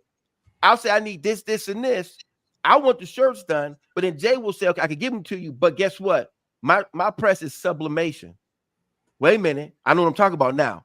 I need sublimation. So guess what, Phil? You can't do it like this, this, and this. I still want the shirts done, but I got to go by it. But he's the expert on it. So he's telling me this is the best way to do this. This is what colors work. This is what works. And this is why I'm saying to y'all, this is what I do. So I would also go to you first, Otis, and you, Jay, and say, okay, y'all know him better than me. What is the best way for me to do this? Maybe we don't do this today, but this needs to be a documented situation. My issue with the group as a whole is that it was so much like, no, we're just not going to do that, regardless of the variables.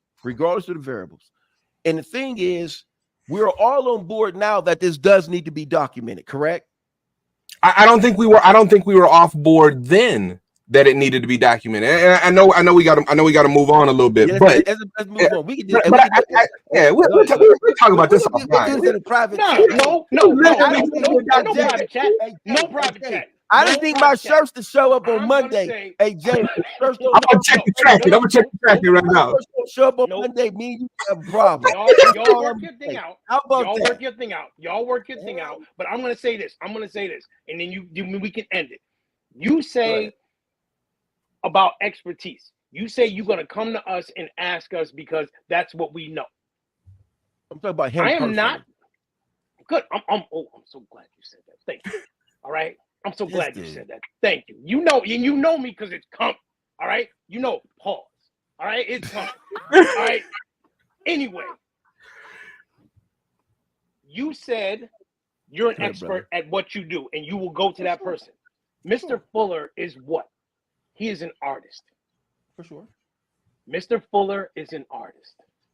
Go ahead. Guess what, Phil? I'm an artist too. Now I'm not putting myself. Let me. That has nothing to do with that. Oh man, yes, it does. Yes, it does. No, listen. Because not if I say it already, I'm gonna come to you. Go ahead. Just let me finish. Let me finish. I'm gonna do my damn movie. I know you are. I want to be in it. Like I said, let me get a Mrs. Wales on it somewhere. I understand. I get it. Okay, Mr. Fuller. Mr. Fuller told Jay. He said this earlier. Right. Mr. Fuller told Jay if we would have came to him with it, he would have been like, nah. And that's what we would have did it then, though. Let me hold on. Let me finish. But he would have remembered that. Look at Rico. Look at Rico. Okay, I can't read. I don't got my glasses on. Okay. All right. Rico said we need to stop acting like the Real House Husbands of Comics and get on with the show. Rico is hilarious. Okay. All right. I'm done. No. I'm just saying. You're right. Okay? You're right. I'm an artist, and I respect what he said because if he wants to do it, he wants to do it at his time when he wants to do it. And I'm gonna add one little thing. I not only did I not think that he would have let us do that, I didn't think that he was going to accept the plate. Like I'm being 100% honest. I thought it was a 90-10 with the conversations I had with him. I thought he was gonna say, "No, I'm not taking it. Like y'all figure out what y'all gonna do with it. Right. But y'all, thank you for getting it. Y'all get in the cage and fight amongst yourselves about it." But I thought it was about a 10% chance. I thought it was about a 10% chance he would take it, and I thought that 10% chance was only if Otis asked, not me asking, not Herschel asking. I thought we had the best chance of him saying yes, I'll take it, with Otis asking, because Otis was the one who wanted to do it for the right for the only reason I thought that he would accept it, and that's just what it. That's where I was with it. So, but respect the O, man. Oh, you know I love you, bro, man. You know we do this all day, man. We do this all day. You my man. You know that's what we do. Man. Hey, and shout out to Rico, man. Rico's a whole nut for that, yo, man. Right. Move on. Right. Kill me with that. So, hey, listen. I don't even know where we at.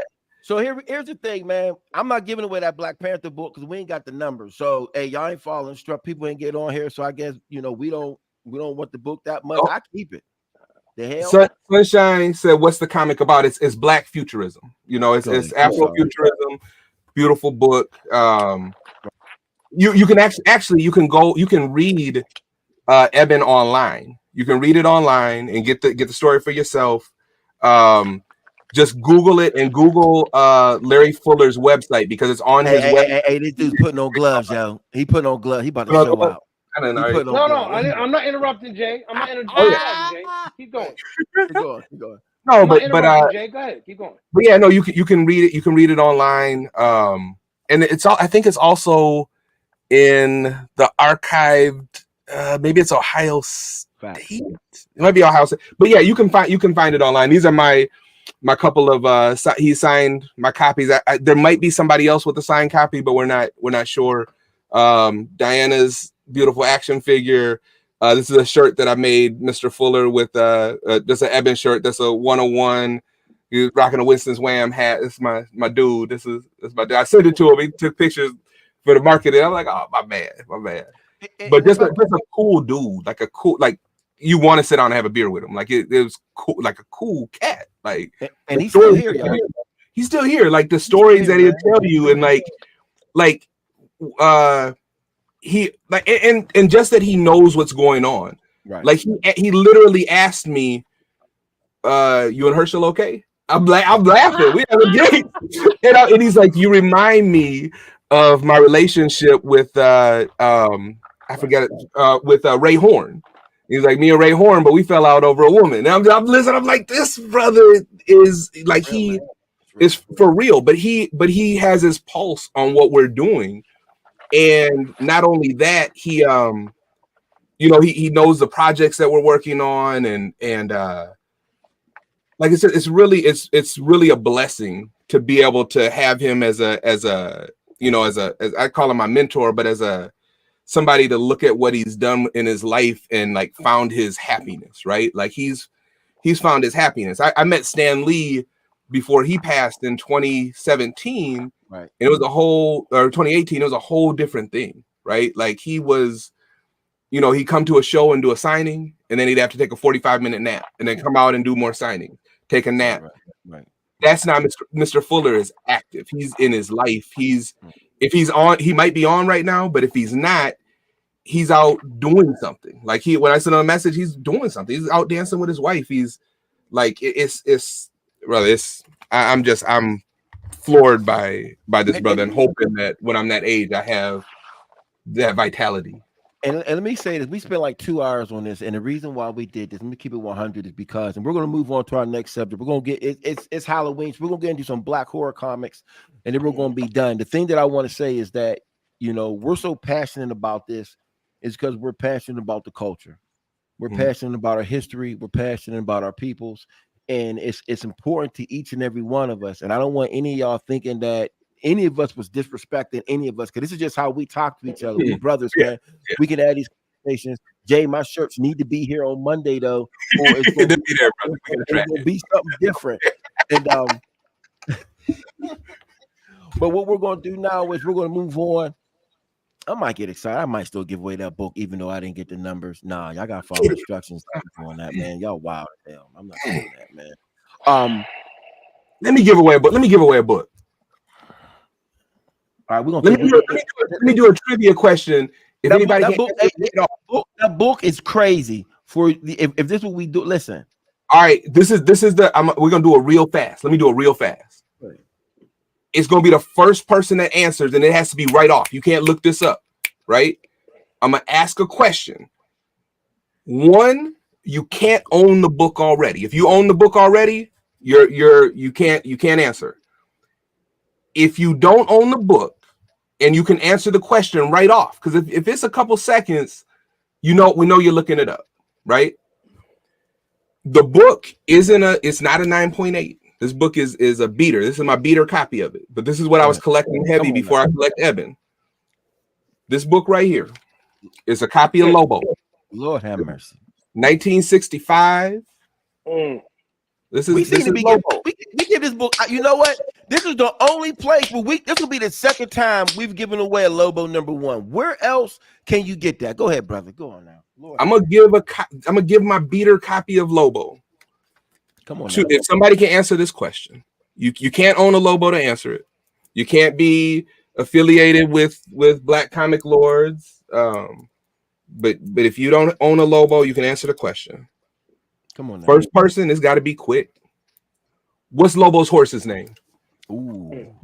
The question was, what is Lobo's horse's name? And while I'm looking at that, shout out to Renelle, man. She hooked me up with this big Phill joint. Baby girl, appreciate it. 3. Oh, there we go. We got Frustrated Fan Sports Show with the answer.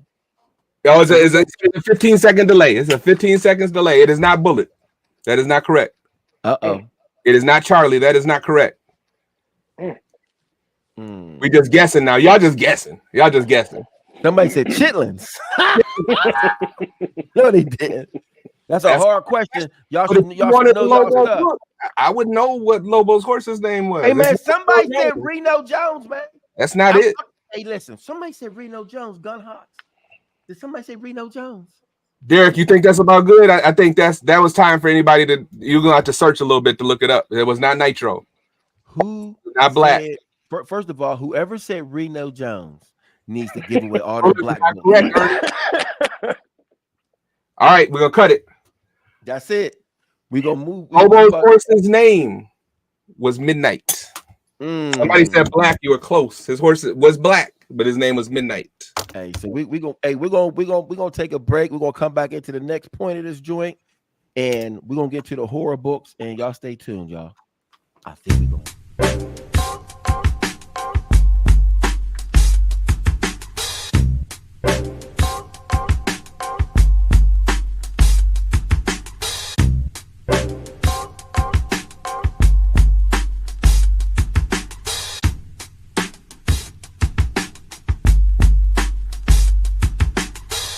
I left my Method Man book.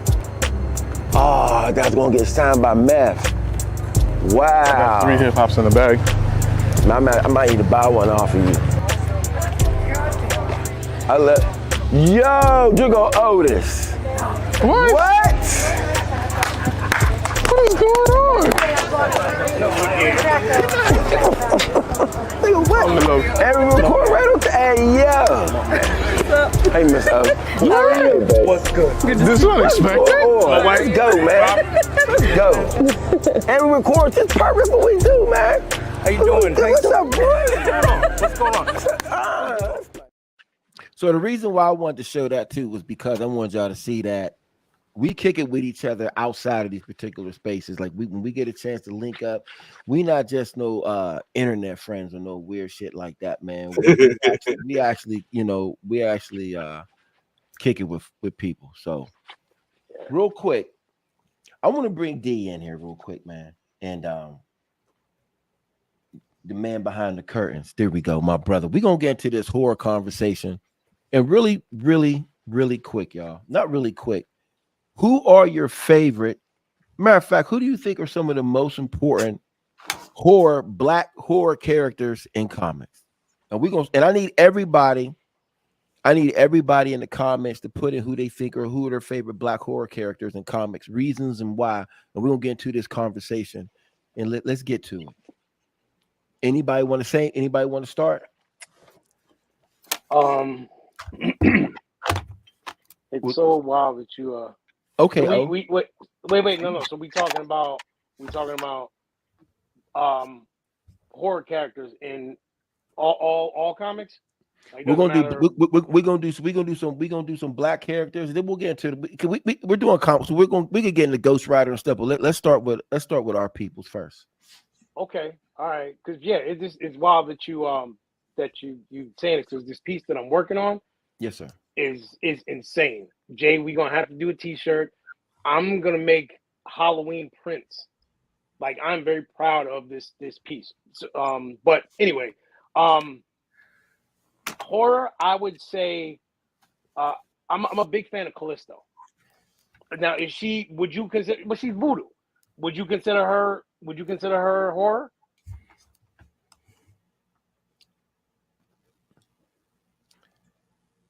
I would. Like, is Brother Voodoo horror? So that's an interesting question. I think that he kind of delves. I mean, you had this conversation before, if I'm correct. He kind of delves into that voodoo aspect, but I don't know if it's horror. But his book was in a horror title, if I'm correct. So I guess I got him over here somewhere. Yeah. Zombie. What do we got? Number 10. Oh yeah. Ooh. Do you know what I'm saying? Like, Chris. all right, Zombie number 10. He was in that one. He was also in Tales of the Zombie. All these old eyes.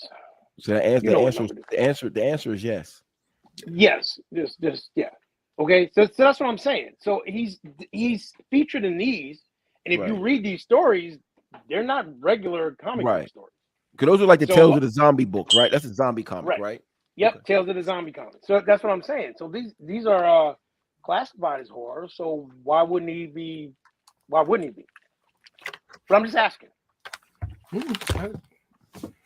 And so here go Rico. You know, Blade. He does more than just snarl. So you know that's his. You know that's his favorite all day character. All day long. All day long.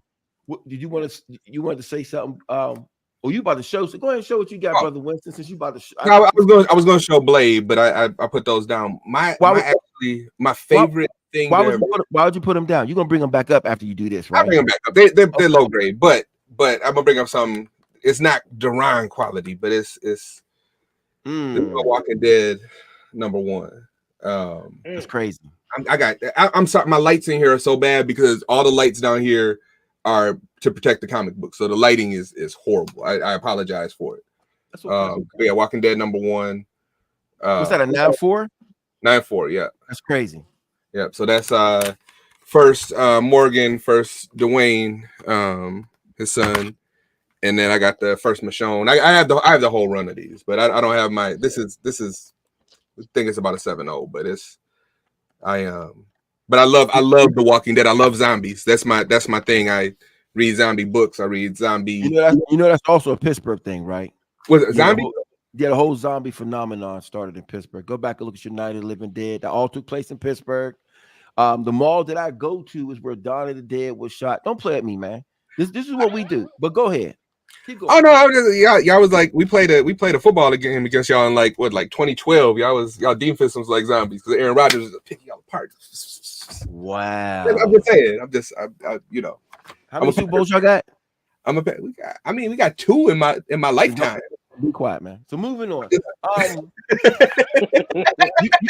You said you got the entire run of Walking Dead? Yeah, I have the entire run and like all the extra stuff. And I just picked up. There's like a Walking Dead 2000, but it's about if Rick woke up again in the zombie apocalypse and it was really aliens that came. It's a funny story, but it's aliens on top of the zombie. Talking about. Yeah, I mean, it's and speaking of Walking Dead, you know, Greg Nicotero and all them, they're all from Pittsburgh. All the showrunners from Walking Dead are from the crib too. Just letting you know. all right. But I don't have a number one. I do have the first Michonne. Mhm. I do not have a 9.8, but I do have Nice. a 9.6. I really do want, and this is a great cover. Like this is a Mhm. beautiful cover. I'm in the process of I want to get like 1 through 10. Well, I'm probably about halfway through the run, more on the later side. I'm missing some books in the middle, but I do have like most of the like first appearances of major characters and things that happen. Are you trying to build them high grade, or because I got doubles on a whole bunch of stuff? If you're not trying to build high grade, most of mine are high grade, but I'm not necessarily trying to get them all graded. Like I do. Okay, I do want a number one in a 9.8 at some particular point, which is ridiculous. Yeah.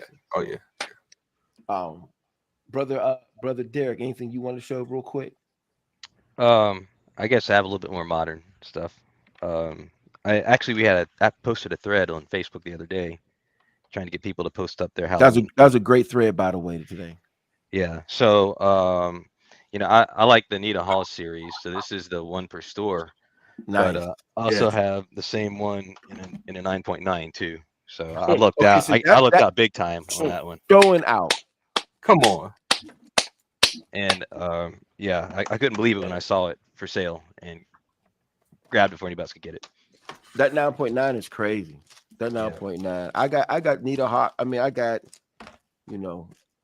mine's a 9.8. It's not a 9.9 like yours.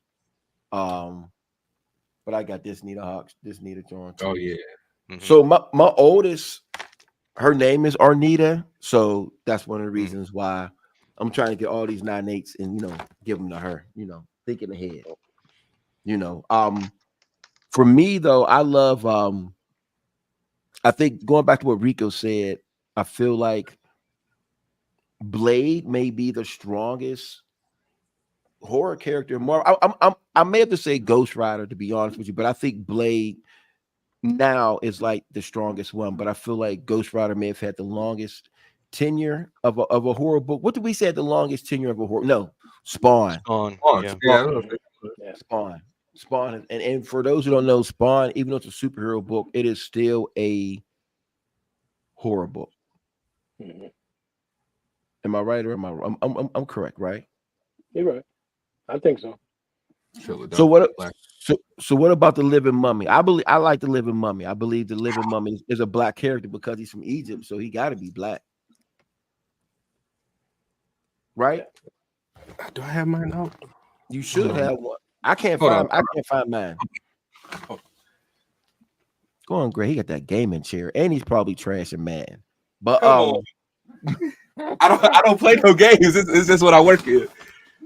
That's dope. And there you go. I can't find mine. Can we get Otis? Living Mummy. That's nice. I'm so sorry. I can't Living find Mummy 5, and then I have 7 too. Nice. But I love 5 because he's holding the sister in the. Yeah, that's a classic. I saw somebody had the original artwork for that in one of these groups, and I was for the cover, and I was like, "Whoa, that is crazy." Hey, Otis, show that piece that you got real quick. Can we see that one more time, man? Can you explain that to us? The piece you just did. You don't. Okay. Well, then let's move on.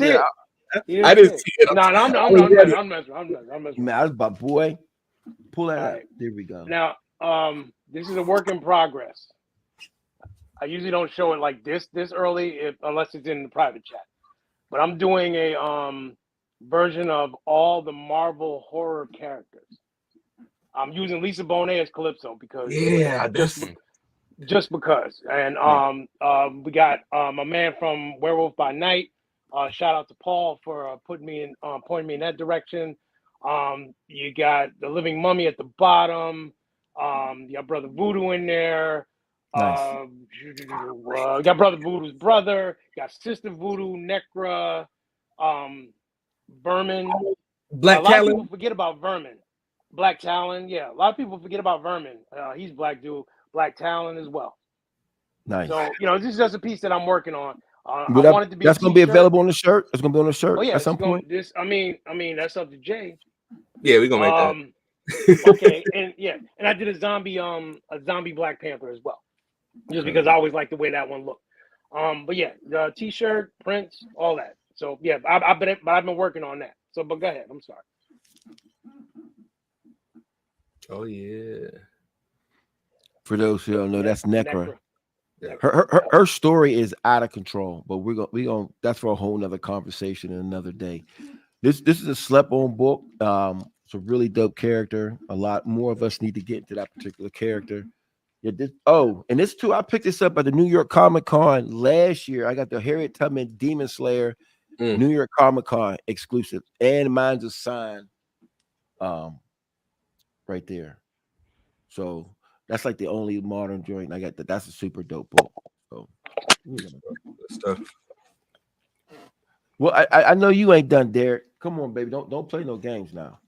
I'll stick with Anita Hawes. So I think Rico kind of made this one bump a little bit I a love while that back, book. you know. So I picked up 2 of them actually when the price dipped. So I've got one behind me and one here. But tell them about the importance of that particular cover for those. Oh who don't yeah. know. So this is an homage to Chamber of Chills number 18. Chamber of Chills 18 is It's a Golden Age book. Yeah, a Golden Age pre-code horror cover that's really popular, very pricey. Nice. So since we're talking about Golden Age pre-code horror, let me go on my let's get to some grown folk books now. To the greatest of all time, to the GOAT. We got some Matt Baker goodness. Oh, A lot wow. of people don't know Matt Baker did some horror right here, and this is super dope right here, and it's a super crisp copy. And I bought my first Matt Baker book today.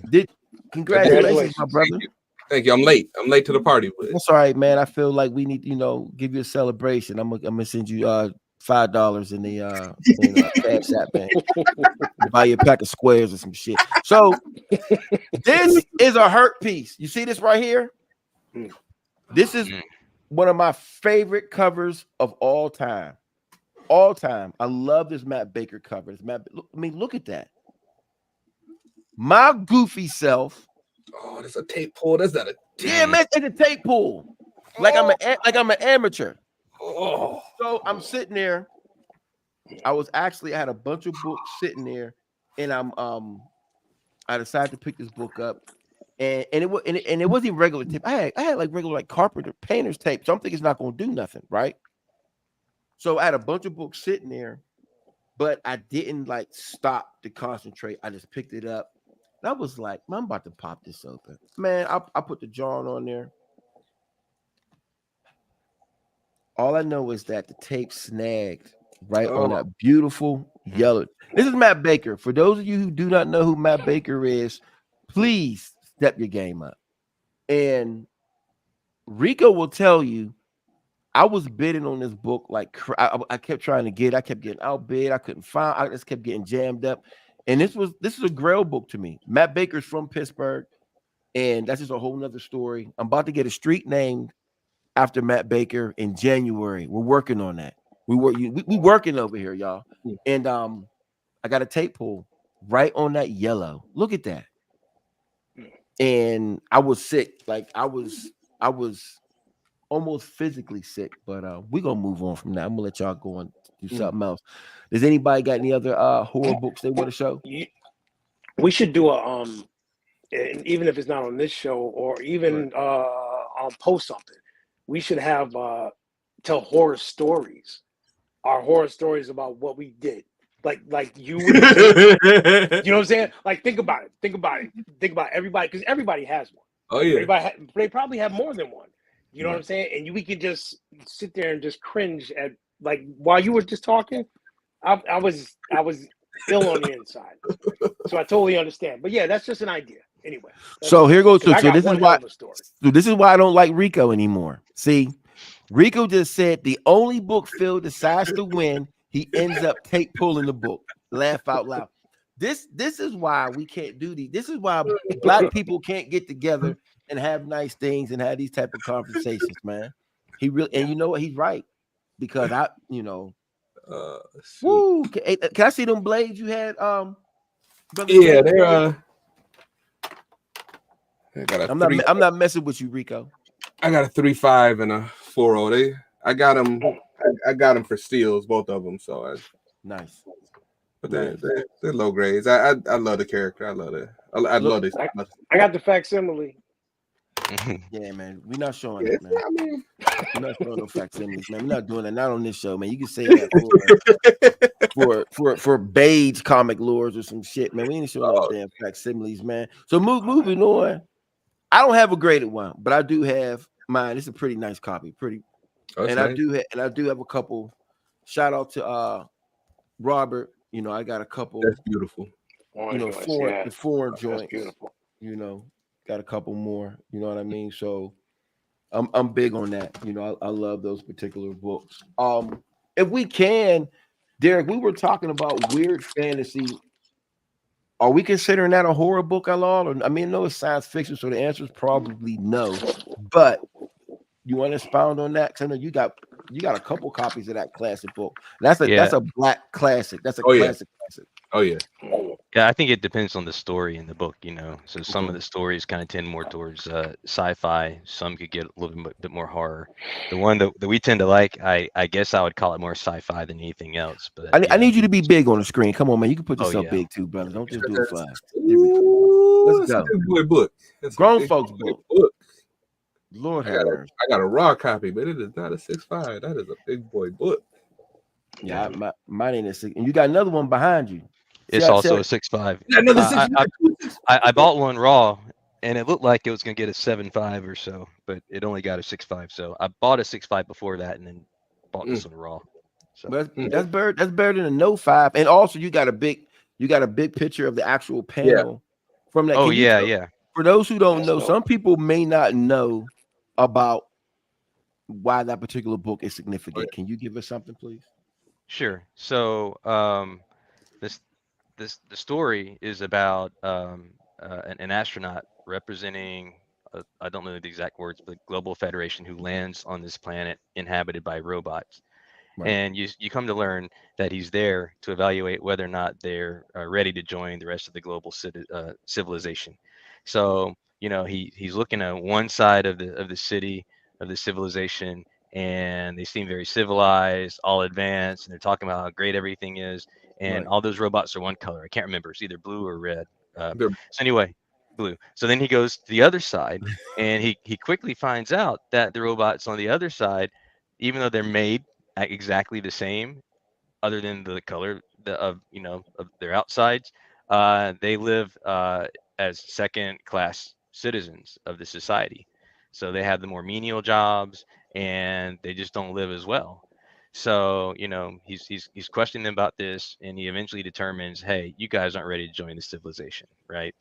And it's because they're excluding part of the population from.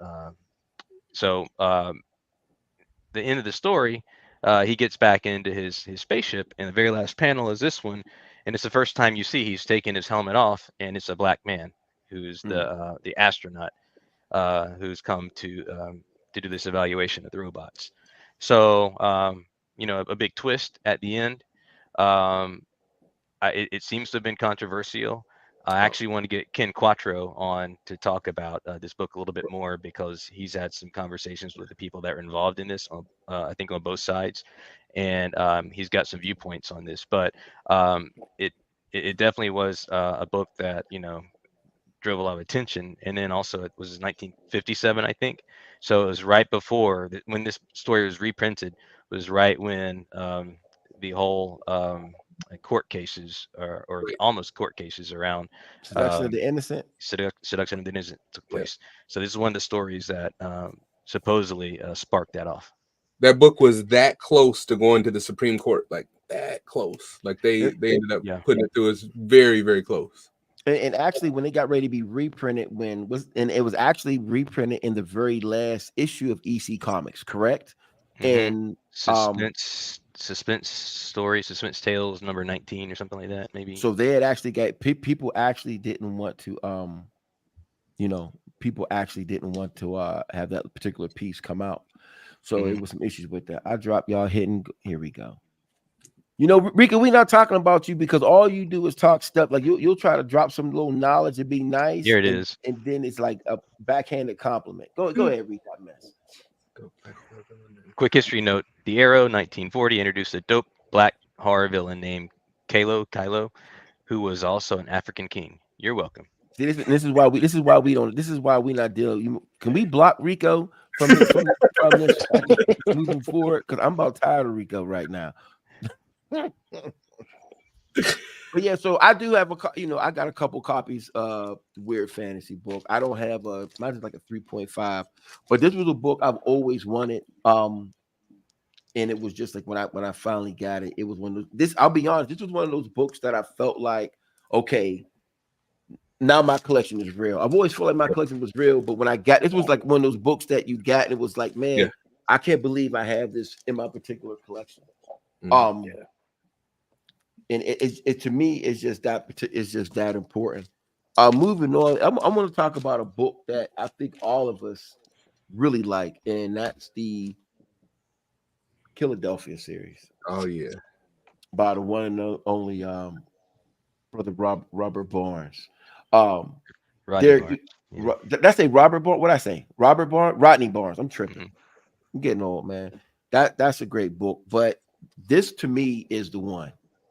This particular cover, and I believe this one. There's only 500 of these. Mm-hmm. Am I right?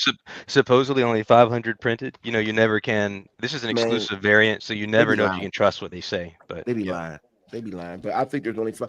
Oh, my bad. I'm sorry. I got 2 of those. So I just want to make sure, because I feel like I'm gonna tell you something. I really believe that this has the potential to be the next Walking Dead. Oh yeah. And the fact that it's just a little, I mean, the way that I feel like spec isn't what it used to be, but I feel like this has the potential to be the next Walking Dead. I mean, it doesn't hurt you to grab this particular book. It's a black cover, so that means it's super hard to get in high grade. You can see every nick that's in this piece. And if you can grab one of these, I would grab this. He said, "Which variant is this?" Let me get off camera and put my glasses on. Hold on. I think this is a sad lemon variant. Let me. It is a sad lemon variant. Thank you, my brother. Yeah, you're not gonna have me on there looking crazy. I don't have it. I don't have any of those. But if I look over here, oh brother, look at the spitter. Look at the spitter. I do have Philadelphia. Oh, I got something I want to show. It's not graded, but it is on this beautiful spinner rack as I go around. Got your Nita, one per store too. Hey, but you got something but Otis, you have something that none of us in this group have, because you went to the con and got it. It's the book that's coming out in a couple of weeks. Can you talk about that one, sir? Oh, yes. That is Spawn number 31. Rodney Barnes did a New York Comic-Con variant of it. Was black and white and in color. And shout out to brother John Cotton. He got it for me. And it doesn't come out till I think it's November 15th. So my man got it for me because he said he didn't think I was gonna be able to, if I got too busy to get down there. So that's that. Like I said, that's what's up. That's what it's about. Can I show a book? So please do. It's not a horror book, but Otis, you got to explain it though. This is the book that sits over my comic reading chair. Oh, bro, I can't see it, my brother. Bro, seriously? It's covered. Framed it? Yeah, nice. It's over my comic reading chair. Wow, that's awesome. Can you tell us about that? All right. As y'all know, Brother Jay that's my man. That is my dude. I'm not gonna get emotional on here because I already do. And but Jay has done more for me than he could ever know. Jay has brought me from some very dark places. Jay has helped me. He's the first real friend that I made in this group. And you know, I already told my wife, I said, you know, when me and Jay finally meet each other, because that's the wild thing about this. Like we know each other through this, but we've never physically never met each other. So I told my wife, I said, you know, when I finally meet Jay, she's like, I have the camera out because I know you'll be crying. And she already knows. You know what I'm saying? So Jay has done so much for me. I sent him a package that I owed him. And I sent him a book, that particular book. That is one of the books. I think, you know, some of you know my story about my comic book journey. My grandmother gave me a army backpack, excuse me, full of comic books, and I carried those comic books everywhere with me. Those comic books went to amusement parks with me. I didn't care about the roller coasters. I was sitting there, fat kid eating popcorn with my books. And I took those books everywhere with me. As you can see, that one has no cover. It's because it got lost in the sauce somewhere. That book is one of the original books that my grandmother gave me to send me on my journey of what I have right now. That's how much Jay means to me. When it comes to Nana, nothing gets given away that Nana gave me. Right. But that book did. Jay has, you know, not to, you know, bring this back down a little bit, but y'all just don't understand. Seriously, y'all seriously, because him being on here, he mentioned it earlier about him being on here and how special that is. And a lot of you are new to this and you don't understand who you have on your screen right now. All right? You have triple OG. None of this would be happening if it wasn't for him. And Herschel, no disrespect. We love you, Herschel. You know that. You know that. King of the trolls. But king of the trolls. King of the fucking trolls. but we love you, Herschel. We love you. That's why I'm saying y'all don't understand how special it is to have Jay with us right now. Kicking it. Talking. But 2 hours and 12 minutes? Like, I get this, you know, when me and him talk. But to the rest of the world, you guys are in for a special treat. You guys and ladies are in for a very special treat. You know, he is the founding father of all of this. Without him, we wouldn't be talking to each other right now.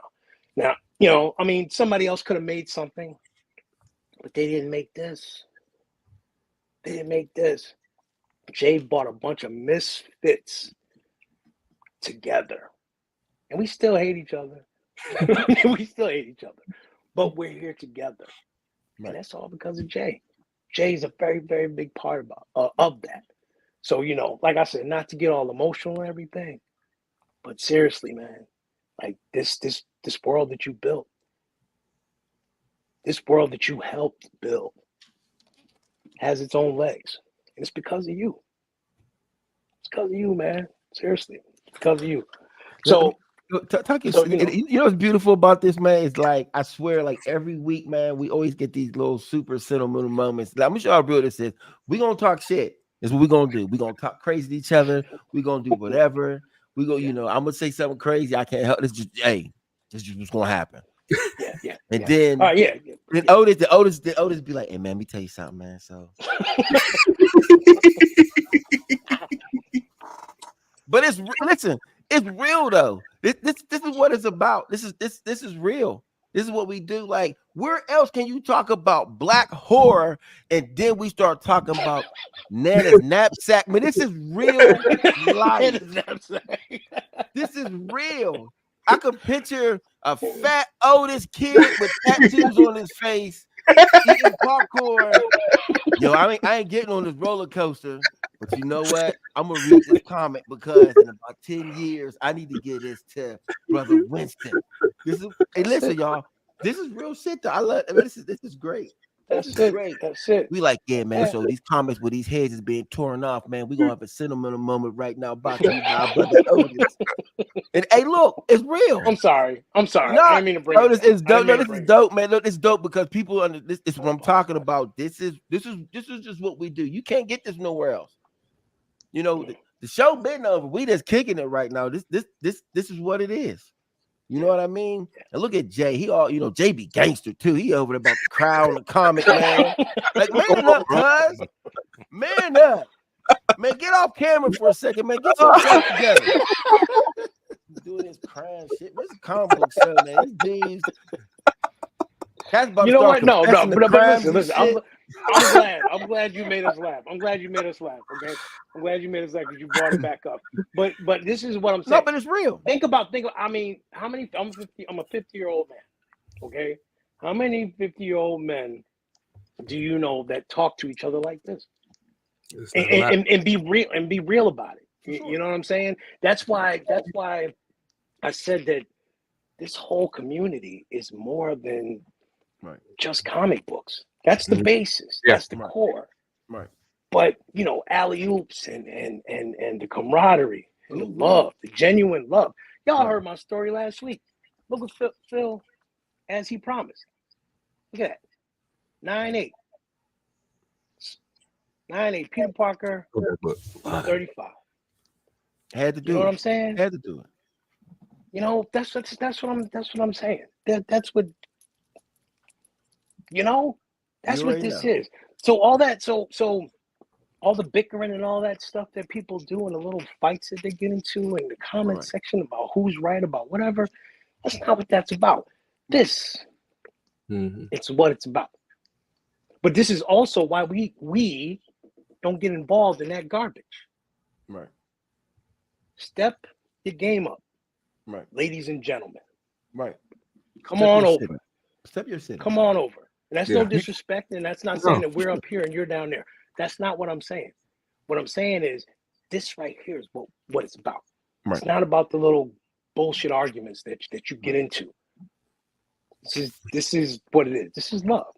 Yeah. This is Black comic community love. Right. Right. Genuine. But if your collection's whack, I'm gonna still tell you your collection's whack. So you know, it's all love, but I'm still gonna say, hey man, this dude shit is trash, yo. Do it in the private chats. That's right. Do it in the private chats. Just do this. No, I'm gonna say it out loud. You know how I do. I can't help it. Hey, so you know what I'm gonna do, man? I'm gonna say this.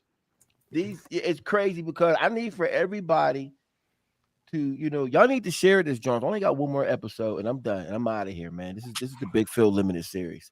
And I'm gonna tell y'all something. People don't know what they're missing.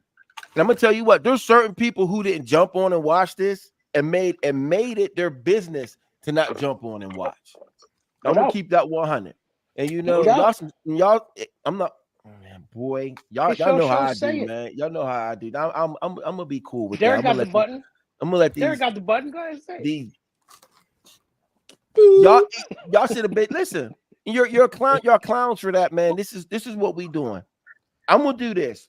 We didn't get the 100, but there was a moment where we were at 40 strong. 40 strong, and I'm not mad. But I don't believe in giving out participation trophies. I don't believe in that. That's for suckers. If your kids get participation trophies, they're going to be suckers in high school, and they're going to be, you know, they're going to get their lunch money taken. Sorry. If my kid came on with a participation trophy, I'm throwing that shit in the garbage. You know, if you didn't win, it's okay. You just try harder. It's okay to not be number one. It's fine as long as you tried your best, but you're not getting no trophy for number 4. Weak ass kid. But what I'm going to do is this. I'm going to give away still Black Panther #1, Jack Kirby. Y'all not getting the graded one. You're not getting the graded one. Fuck out of here. I'm not doing it. You know, you did meet the requirements, but I'm gonna still give away number 1. So those who are, we got 41 people in the chat right now. All right. I need for if people just stand in, say I want it, put me in there so I can get it. If I get in the comments saying that y'all want to get this joint and y'all fill the requirements, at this point on, I'm going to go ahead and enter those people in there. If only 2 people sit back and say, "Hey, I want it," I'm just going to go between those 2, and that's what we're going to do. I'm gonna still get his John away, but y'all still got to make sure you subscribe to Black Comic Lords 33 and the Third Media and follow me on IG. I'm gonna get his book away, man, because for those of you who stuck with us, I'm gonna make sure y'all get that joint, and share it and let people know. Hey, let's do this. Let's do this. Go back. Let's go back. This is my favorite Spawn cover. Let's get back to this horror real quick, and I'm gonna be done. I love this cover. With Spawn holding the black head. This is such a great cover, man. I saw this at my local LCS, and I couldn't let that John just sit there like that. I had to get it. What you about to say, Derek?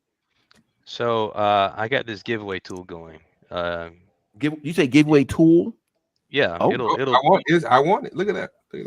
So if you want it, do pound I want it. Okay. If you put that in, you'll be entered in the drawing. We'll give it a little bit of time. There we go. We got a few people.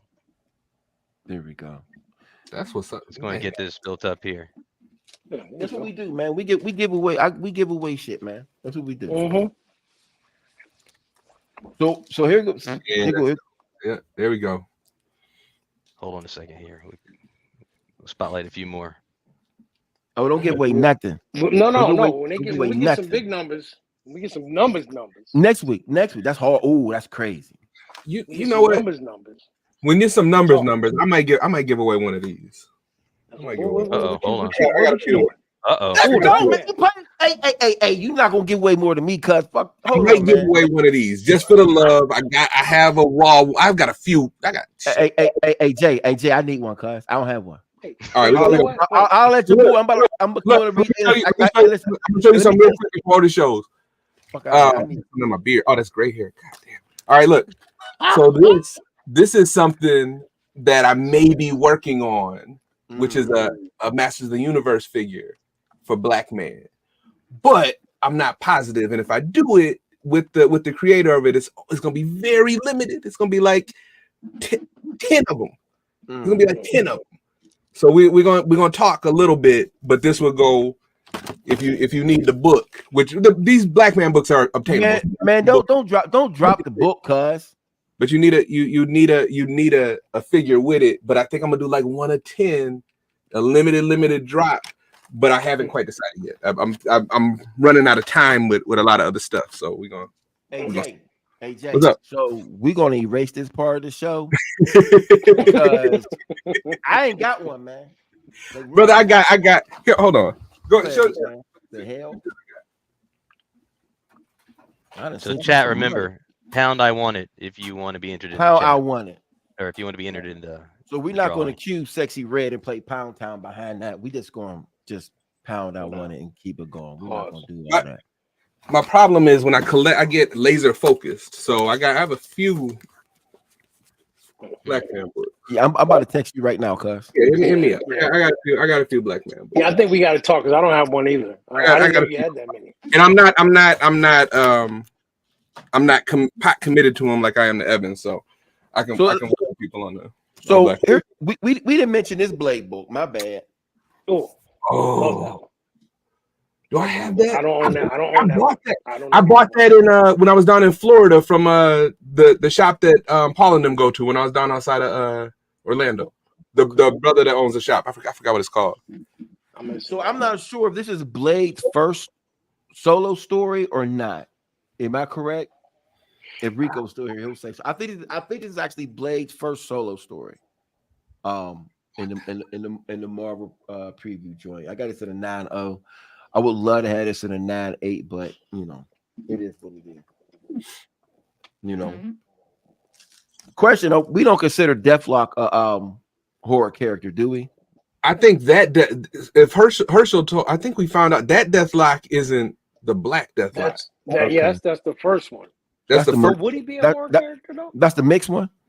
I was saying because his face is tore. I was just looking at it from that aspect. He just he's dead though, right? Yeah. Like he's then that's horror. He back then. That's what I'm trying to say. Well, here we go. Well, all right. So now if hold on. If he's horror, then why is Brother Voodoo a question? Because he deals with the dead. Deathlock is wait a minute, hold on. Deathlock is questionable. That's Lucky's question. He's not horror. If zombies are horror, and Brother Voodoo makes zombies, thank you. 9-2. Would you consider that horror? Yeah, but we already said that though. Oh, No, we didn't. Yes, we did. When you said the zombie books, we said, yeah, we'll put them in the horror category. We definitely said that. Okay, I'm wrong. We I'm agree. sorry. No, I'm just looking for a fight. Rico, I was wrong. That is the Vampire Tales number 8 is Blaze for Soul story. I don't have that with me upstairs. Thank you, my brother. My bad. I'm just looking for. Hey, what's the key? What's the key? What grade was that, Derek? What did you have? A what? Okay. That's beautiful. I'm gonna keep mine down. Mine ain't that high. Yeah, I'm not even gonna go get mine. I have one with a rolled spine that I love, that I think is cool because of the rolled spine. Boy, man. Now wait. We talked about this before. Listen, me and Rico even said it. Books like that have character. Like Rico trolling, man. Rico's is 9-8. No, I said Rico's is the highest. Rico sounds nice. Rico's like that uncle that knows the one kid leg is messed up and tell him he can still go run the race. You know, you can still go do it. I promise you can still go run this race. Knowing you can't run this race. And he come back, he said, well, baby, you done tried your best. You know, hell out here. Professor Rico said those books, they have character. They do, because it's this is my take on it. I love books like that smell moldy. They have the little ridges on the side, look like a mouse been chewing on it. Yellowed pages, barely holding on by staples. Like I said, the reason why I bought that Brother Voodoo with the rolled spine was because of the rolled spine, because that meant some child or grown man had that rolled up in his back pocket. Yeah. You know what I'm saying? And he or she took that everywhere with them. When you look at a book that has stuff like that, to me, it gives the book character. That's what's up. And you wonder what journey, how many lives did this book touch? How many people did this book make happy? And now you have it. Right. You know what I'm saying? And you'll never know.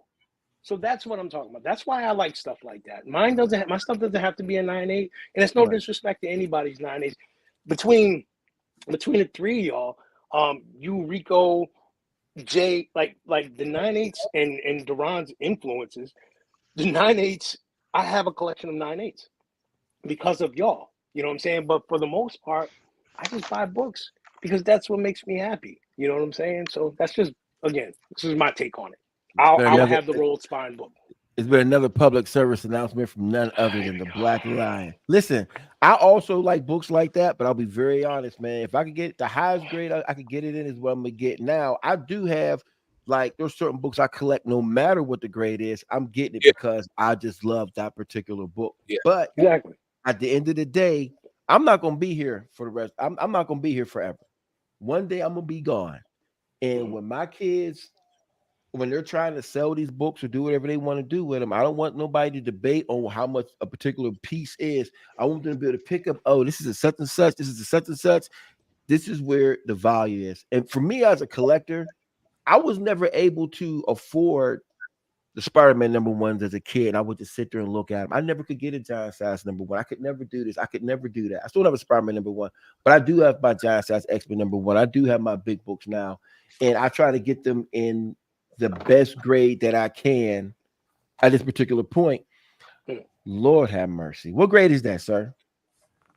It's a 7, but it's on the first of all, there's no such thing as a but. Don't say it's a 7, but. And it's signed by Stan Lee too. That's ridiculous. And I didn't want it because it was signed by Stan Lee. That was the worst part. I got it for a steal. Yeah, you weird as hell for that. I was tripping. So my giant size #1 got a split. It got a split because the thing is, well, a lot of people don't know with them giant size books, the spines, was split because when you read them, because it's glue. It's not stable. It's glue. Am I correct? Yeah, it's goofy. It's glue. Yep. Yeah. No staples in it. Okay. How many people do we have on the hashtag I want it? Is there a way to see, Brother Derek? Yeah, we have 13 so far. So we got 40 people in here right now. Only 13 people did it. That's right. And you say goofy? They don't want it. They don't You know, want it. that's fine. That is They fine. don't So want chat one more time. You see what's on the screen, So just here's the type it thing. in. I'm gonna keep it up for maybe the next 10 minutes. And because the thing is, I want to give it to people who really want it. I want people who want to do their due diligence and really want it. I don't want it to go to somebody who's not going to put in the work and who doesn't really appreciate it. I believe everybody here really wants it, but some people are sleeping, and that's fine and dandy. So, like I said, I want people who really want the piece to get the piece because, and once again, I'm not going to get super emotional like, oh, but I'm going to tell you this much. Black Panther is a character that is so important to me because those are the books that I used to have to sneak to read because my dad had them.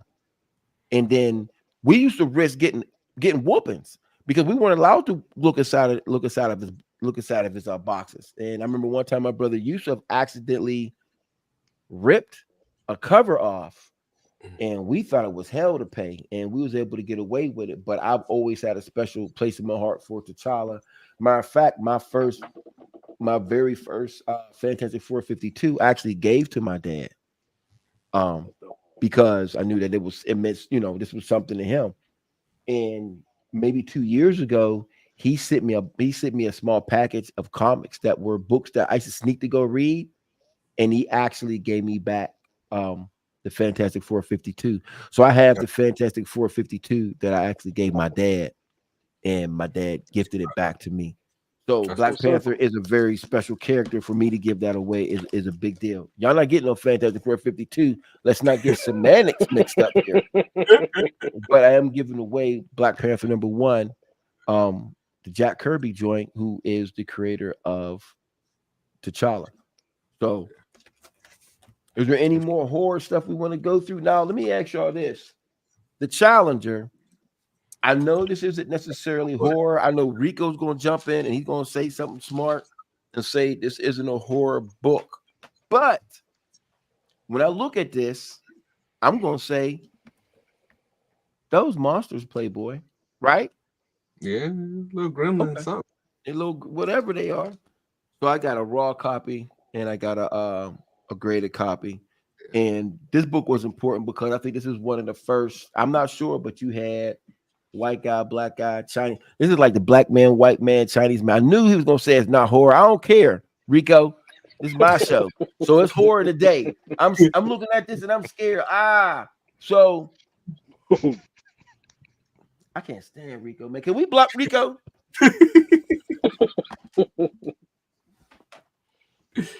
we need to block Rico. That was choice by me. And so now I like NBA Live Girl. Can we put that up? After watching Black Panther's appearance in Civil War, that's what truly inspired me to dive into the history of Black comics. So let's talk about this real quick. That was the best. I don't care what nobody say, and we're gonna get in some arguments, and I don't care. When I seen T'Challa on screen in Civil War, I damn near lost my mind. It was unbelievable, and I'm on record. I didn't like the way they did him in neither of his solo movies. I don't care anybody feel about it. It's my show. I don't care. Anybody disagree with me, I'm taking your name off the so, I didn't like it. That's not T'Challa. And then y'all go and y'all kill off T'Challa. I don't care about what you kill off T'Challa. And it's funny to me because let me go on my soapbox. I'm gonna be done. It's funny to me because when Black Panther had a solo movie, this is the first time a black kid got somebody to look up to. Like we ain't got no uncles and no dads and no cousins and no whatever. Like I hate that shit. That pisses me off. I agree with that black people do that. And y'all need to stop doing that. That's weird. That's goofy. Yeah. Doing that. So then we take every black kid on a church bus. We stop at Church's Chicken, get some chicken on the way. We bring the kids. We go to the boys' club, to this, the little league football groups. Everybody, we take them, right? Because it's so important. We've never seen this before. It's the greatest thing. Kids never seen it. Then we kill them. And I'm gonna say we, because it wasn't the studios. It was the creators of the movie who decided to get rid of it. because and my thing was, and I was pissed because I said I did not want to go to Black Panther 2 and go watch a funeral. I didn't want to see Chadwick Boseman's funeral on television. That's what they did. I don't care. Y'all can ban me. Y'all can do whatever y'all want to. I'm good over here. And it's the truth. That's exactly what they did.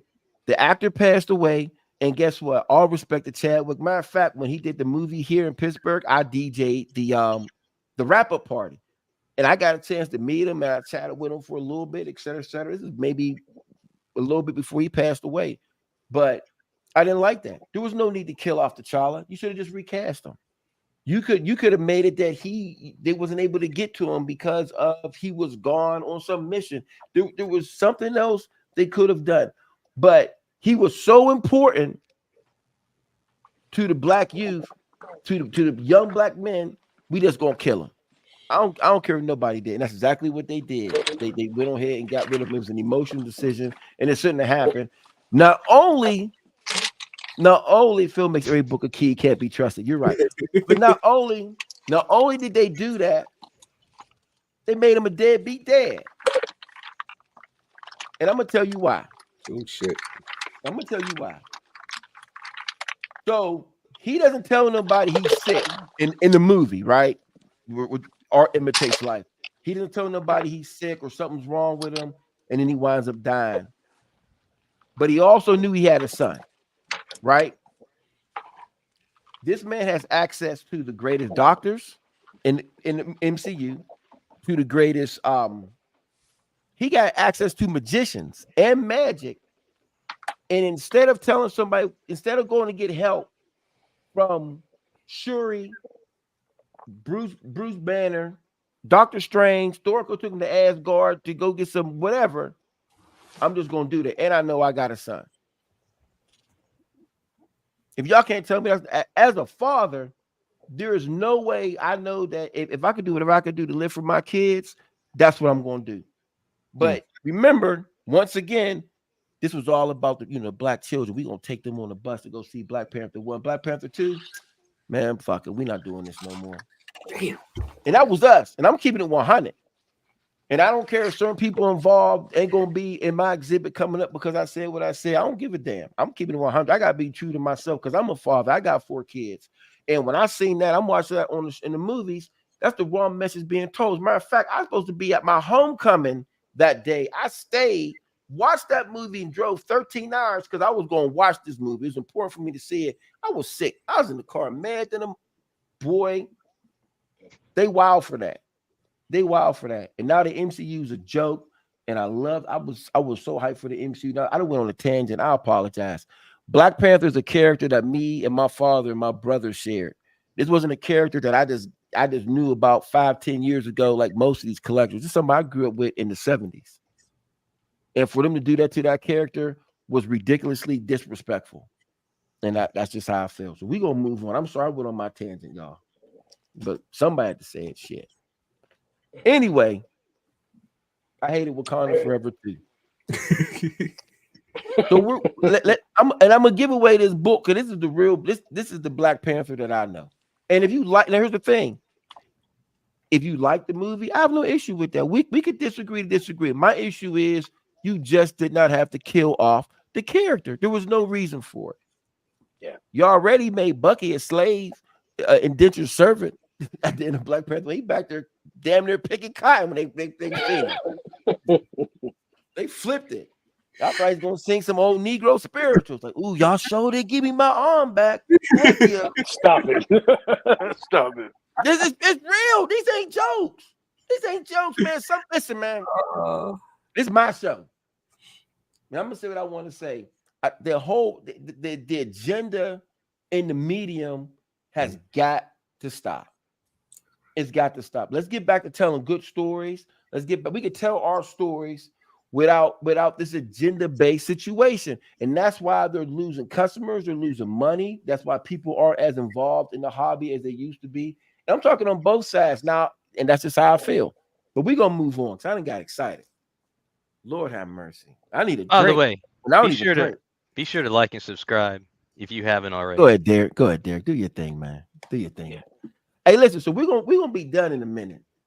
You know, I ain't Oh, got nothing. I want to show one last thing. I showed Show some more, man. We up. I ain't got work in the morning. I work for myself. Shit. Shoot, I fly out. I can't even say that a lot. I fly out tomorrow. I gotta go. Where you gotta go tomorrow? I gotta go to Frisco, Texas, outside of Dallas for a little quick job. But I don't know what we're gonna do with this yet either. This is a Sunman, Eban Sunman. But we have some Eban. Who did the custom? The brother's name is I gotta get his Rev. It's Rev, but it's a guy. He's done customs for me. He made a Sunman, Moonman. Thank you, Ernie. Starman. He's made a bunch of customs for me. But I think we're gonna do something special with this. Like I don't think this one's actually gonna be for sale. I think it's gonna be a piece with another piece. But I just wanted to show it because it's a beautiful piece. He had done another one for me. We go back. So we go back. You said dude who did Sunman made that? Yeah, no. He's done some custom Sunmans for me. I don't even know. I think I moved him into the other room because I had him on my NBA Jam and I wanted to play today. Okay. But yeah, he does custom Master of the Universe stuff. So I had him do some Sunman stuff for me, and then he just kind of got to going. And this is we're working on what we might do this stuff for, because I know if it's something that I want built for my collection, that somebody's gonna want it. So I want to be able to make it available and have it so that it's stuff that everybody can, or that people who want it can get and enjoy it and put it in their collection and make it pieces. So okay. And let me say this, hey Derek, what I'm going to do is I'm going to get the book to you, and I guess we could take maybe tomorrow or whatever. We can announce the winner. I mean, I would like to be able to do it tonight, but if we can't, that's fine. We can do it right now. Yeah, we do it live. But don't we forget cooking this, with grease. But 68G is making sure to remind us that so before your Instagram, right? So we got our own little private joint. So you can hit me off and let me see who it is, and I'll go and I'll check to see if whether they're in there or not. Does that make sense? You know what I mean? Yeah. So then we can check I hope y'all in there. I hope y'all in there too, man. Like swimwear. You so know, we ready? Before we do that, let me say this. The things that I said are not reflective of the Black comic lords. I just want people to know that these are my own thoughts, and it's just who I am. And sometimes I just don't give up. And actually, I really do care, and that's why I'm so passionate. If that makes sense, I really do care, and I'm so passionate. I'll give you a disclaimer, Phil. Hold on a second.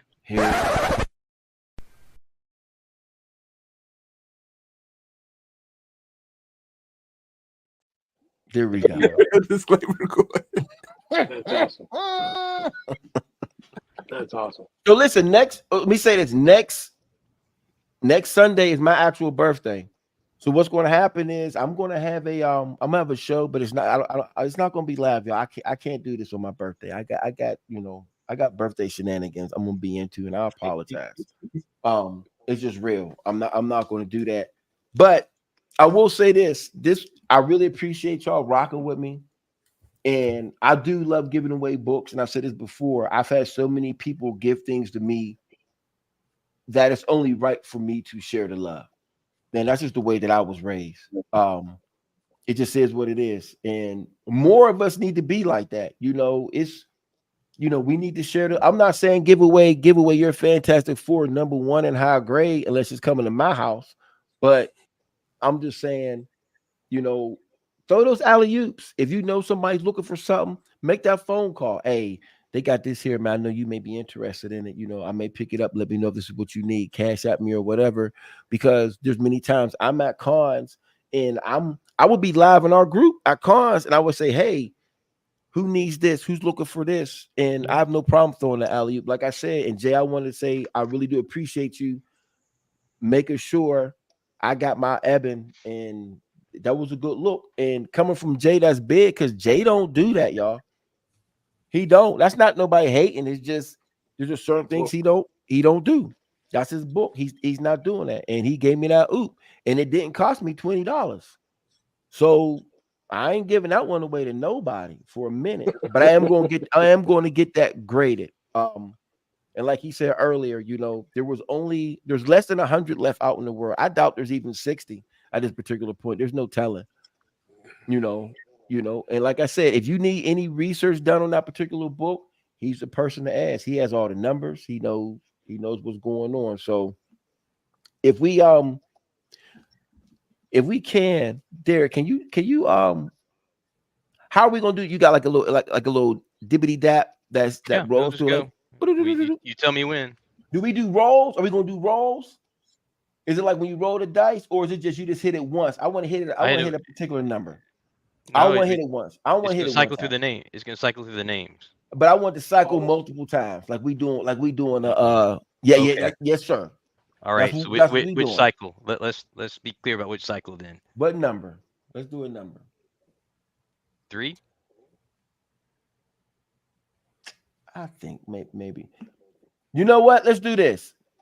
Let's ask the chat. I need for y'all to give me what number do you think we should cycle through, and from number to 1 to 10, and whatever number comes up twice first, that's the number we're gonna do. Don't be a weirdo and say 1. Yeah, they ain't got no. I ain't see no numbers come up. Yeah, I'm about to promote them. 30. There we go. That's my. Somebody, you know what's funny? That's my number. No, y'all playing. No. Go back. I can't stand Rico. Block Rico, y'all. Block Rico. For those of you who know, 33 is my number for 33 in the third media. So I'm almost about to just give it to that person. Tell you, just keep it 100. I'm not going to do that. Let's 68G is ready to go. Been here since 6 o'clock. He said 1, and this is why we blocking him too. So 15. These people can't follow instructions. I said 1 to 10. I said 1 to 10. 1 to 10, girl. Ah. We're going with 3. Oh my gosh. Can we see the names that are in the list first? Yeah, it'll cycle through the names as it's going. Thank you. You'll see them as they're going across. You know what? Okay. Who is Jammer Kane? Who is that person? Do y'all know who that is? It's Paul. That's Paul. Never mind. All right, so we're gonna do 3. All right. But before you cycle, can we see? Is there a way we can see them all at one particular time?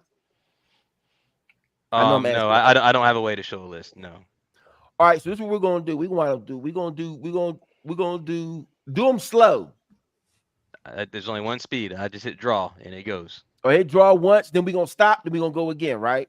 Yeah, we can do it 3 times. All right, let's go. Y'all ready? Whatever it ends on. Wait, before we go, let's get it. Ready? First one. Come on. Ooh. Big money, bitch. What? All right. Well, we NBA Live girl. You would have won if we only did it one time. Man, and you know what? Again, the fact that you said NBA Live and not 2K, you're not the winner. Let's go to number 2.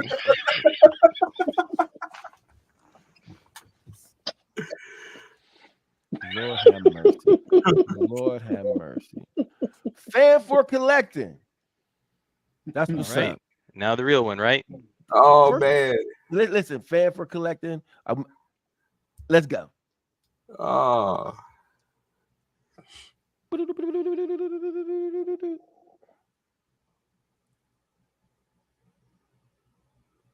Okay.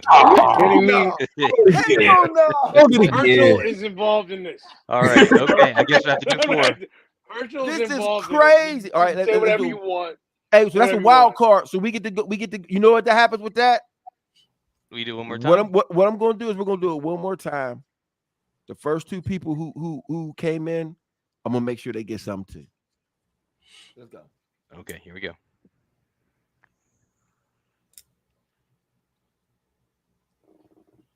This is like my nerves is messed up.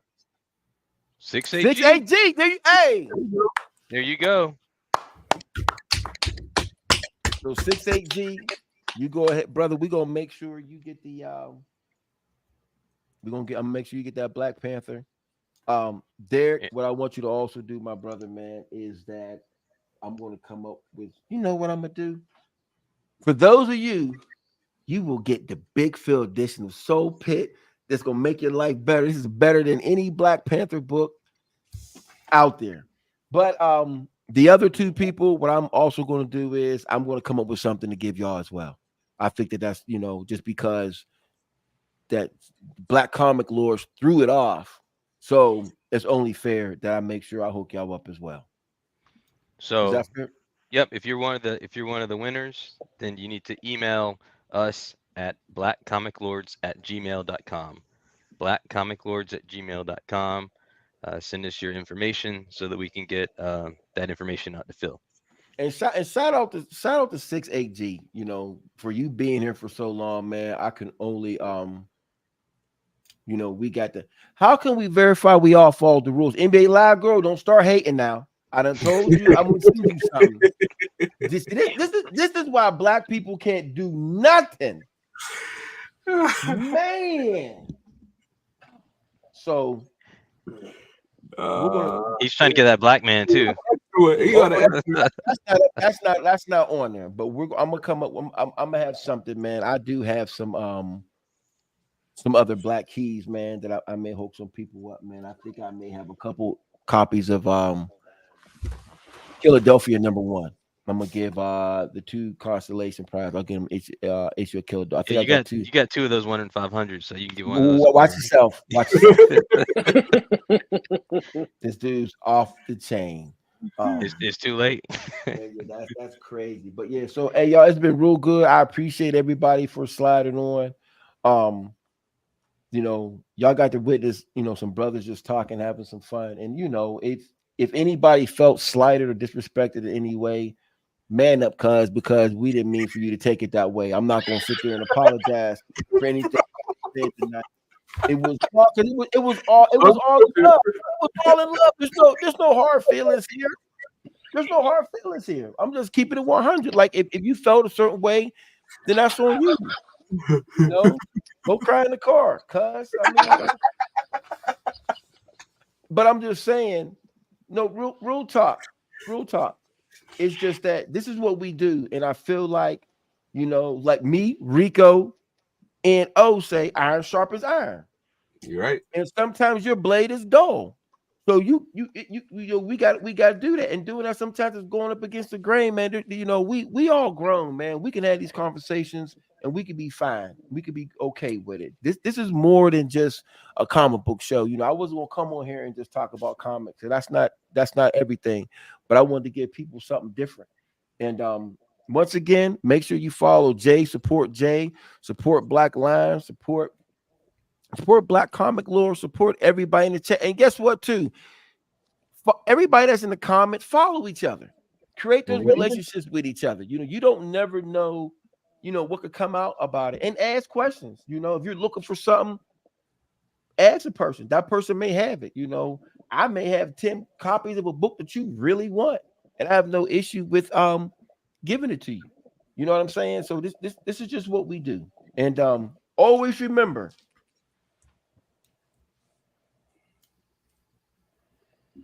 that, listen, don't care about your other team. This is the best stuff ever. And yo, I'm really debating on whether I'm not going live on my birthday. We're not doing that.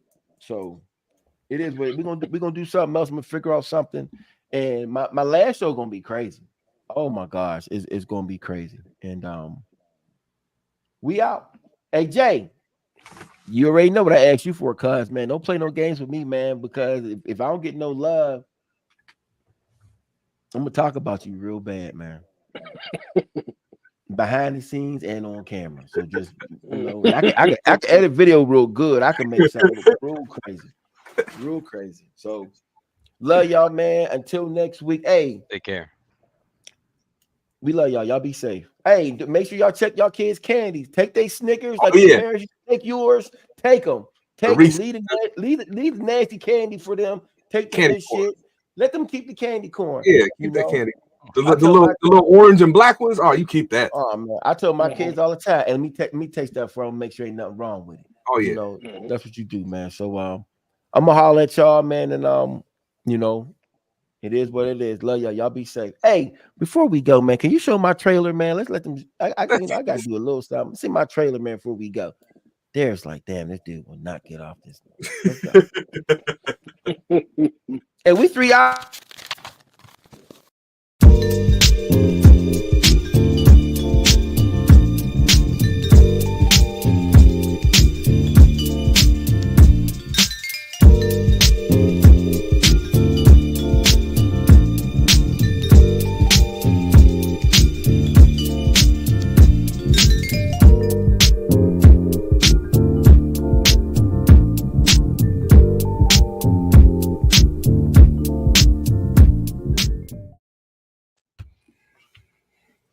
And we out. Derek, why we still in here, man? Peace.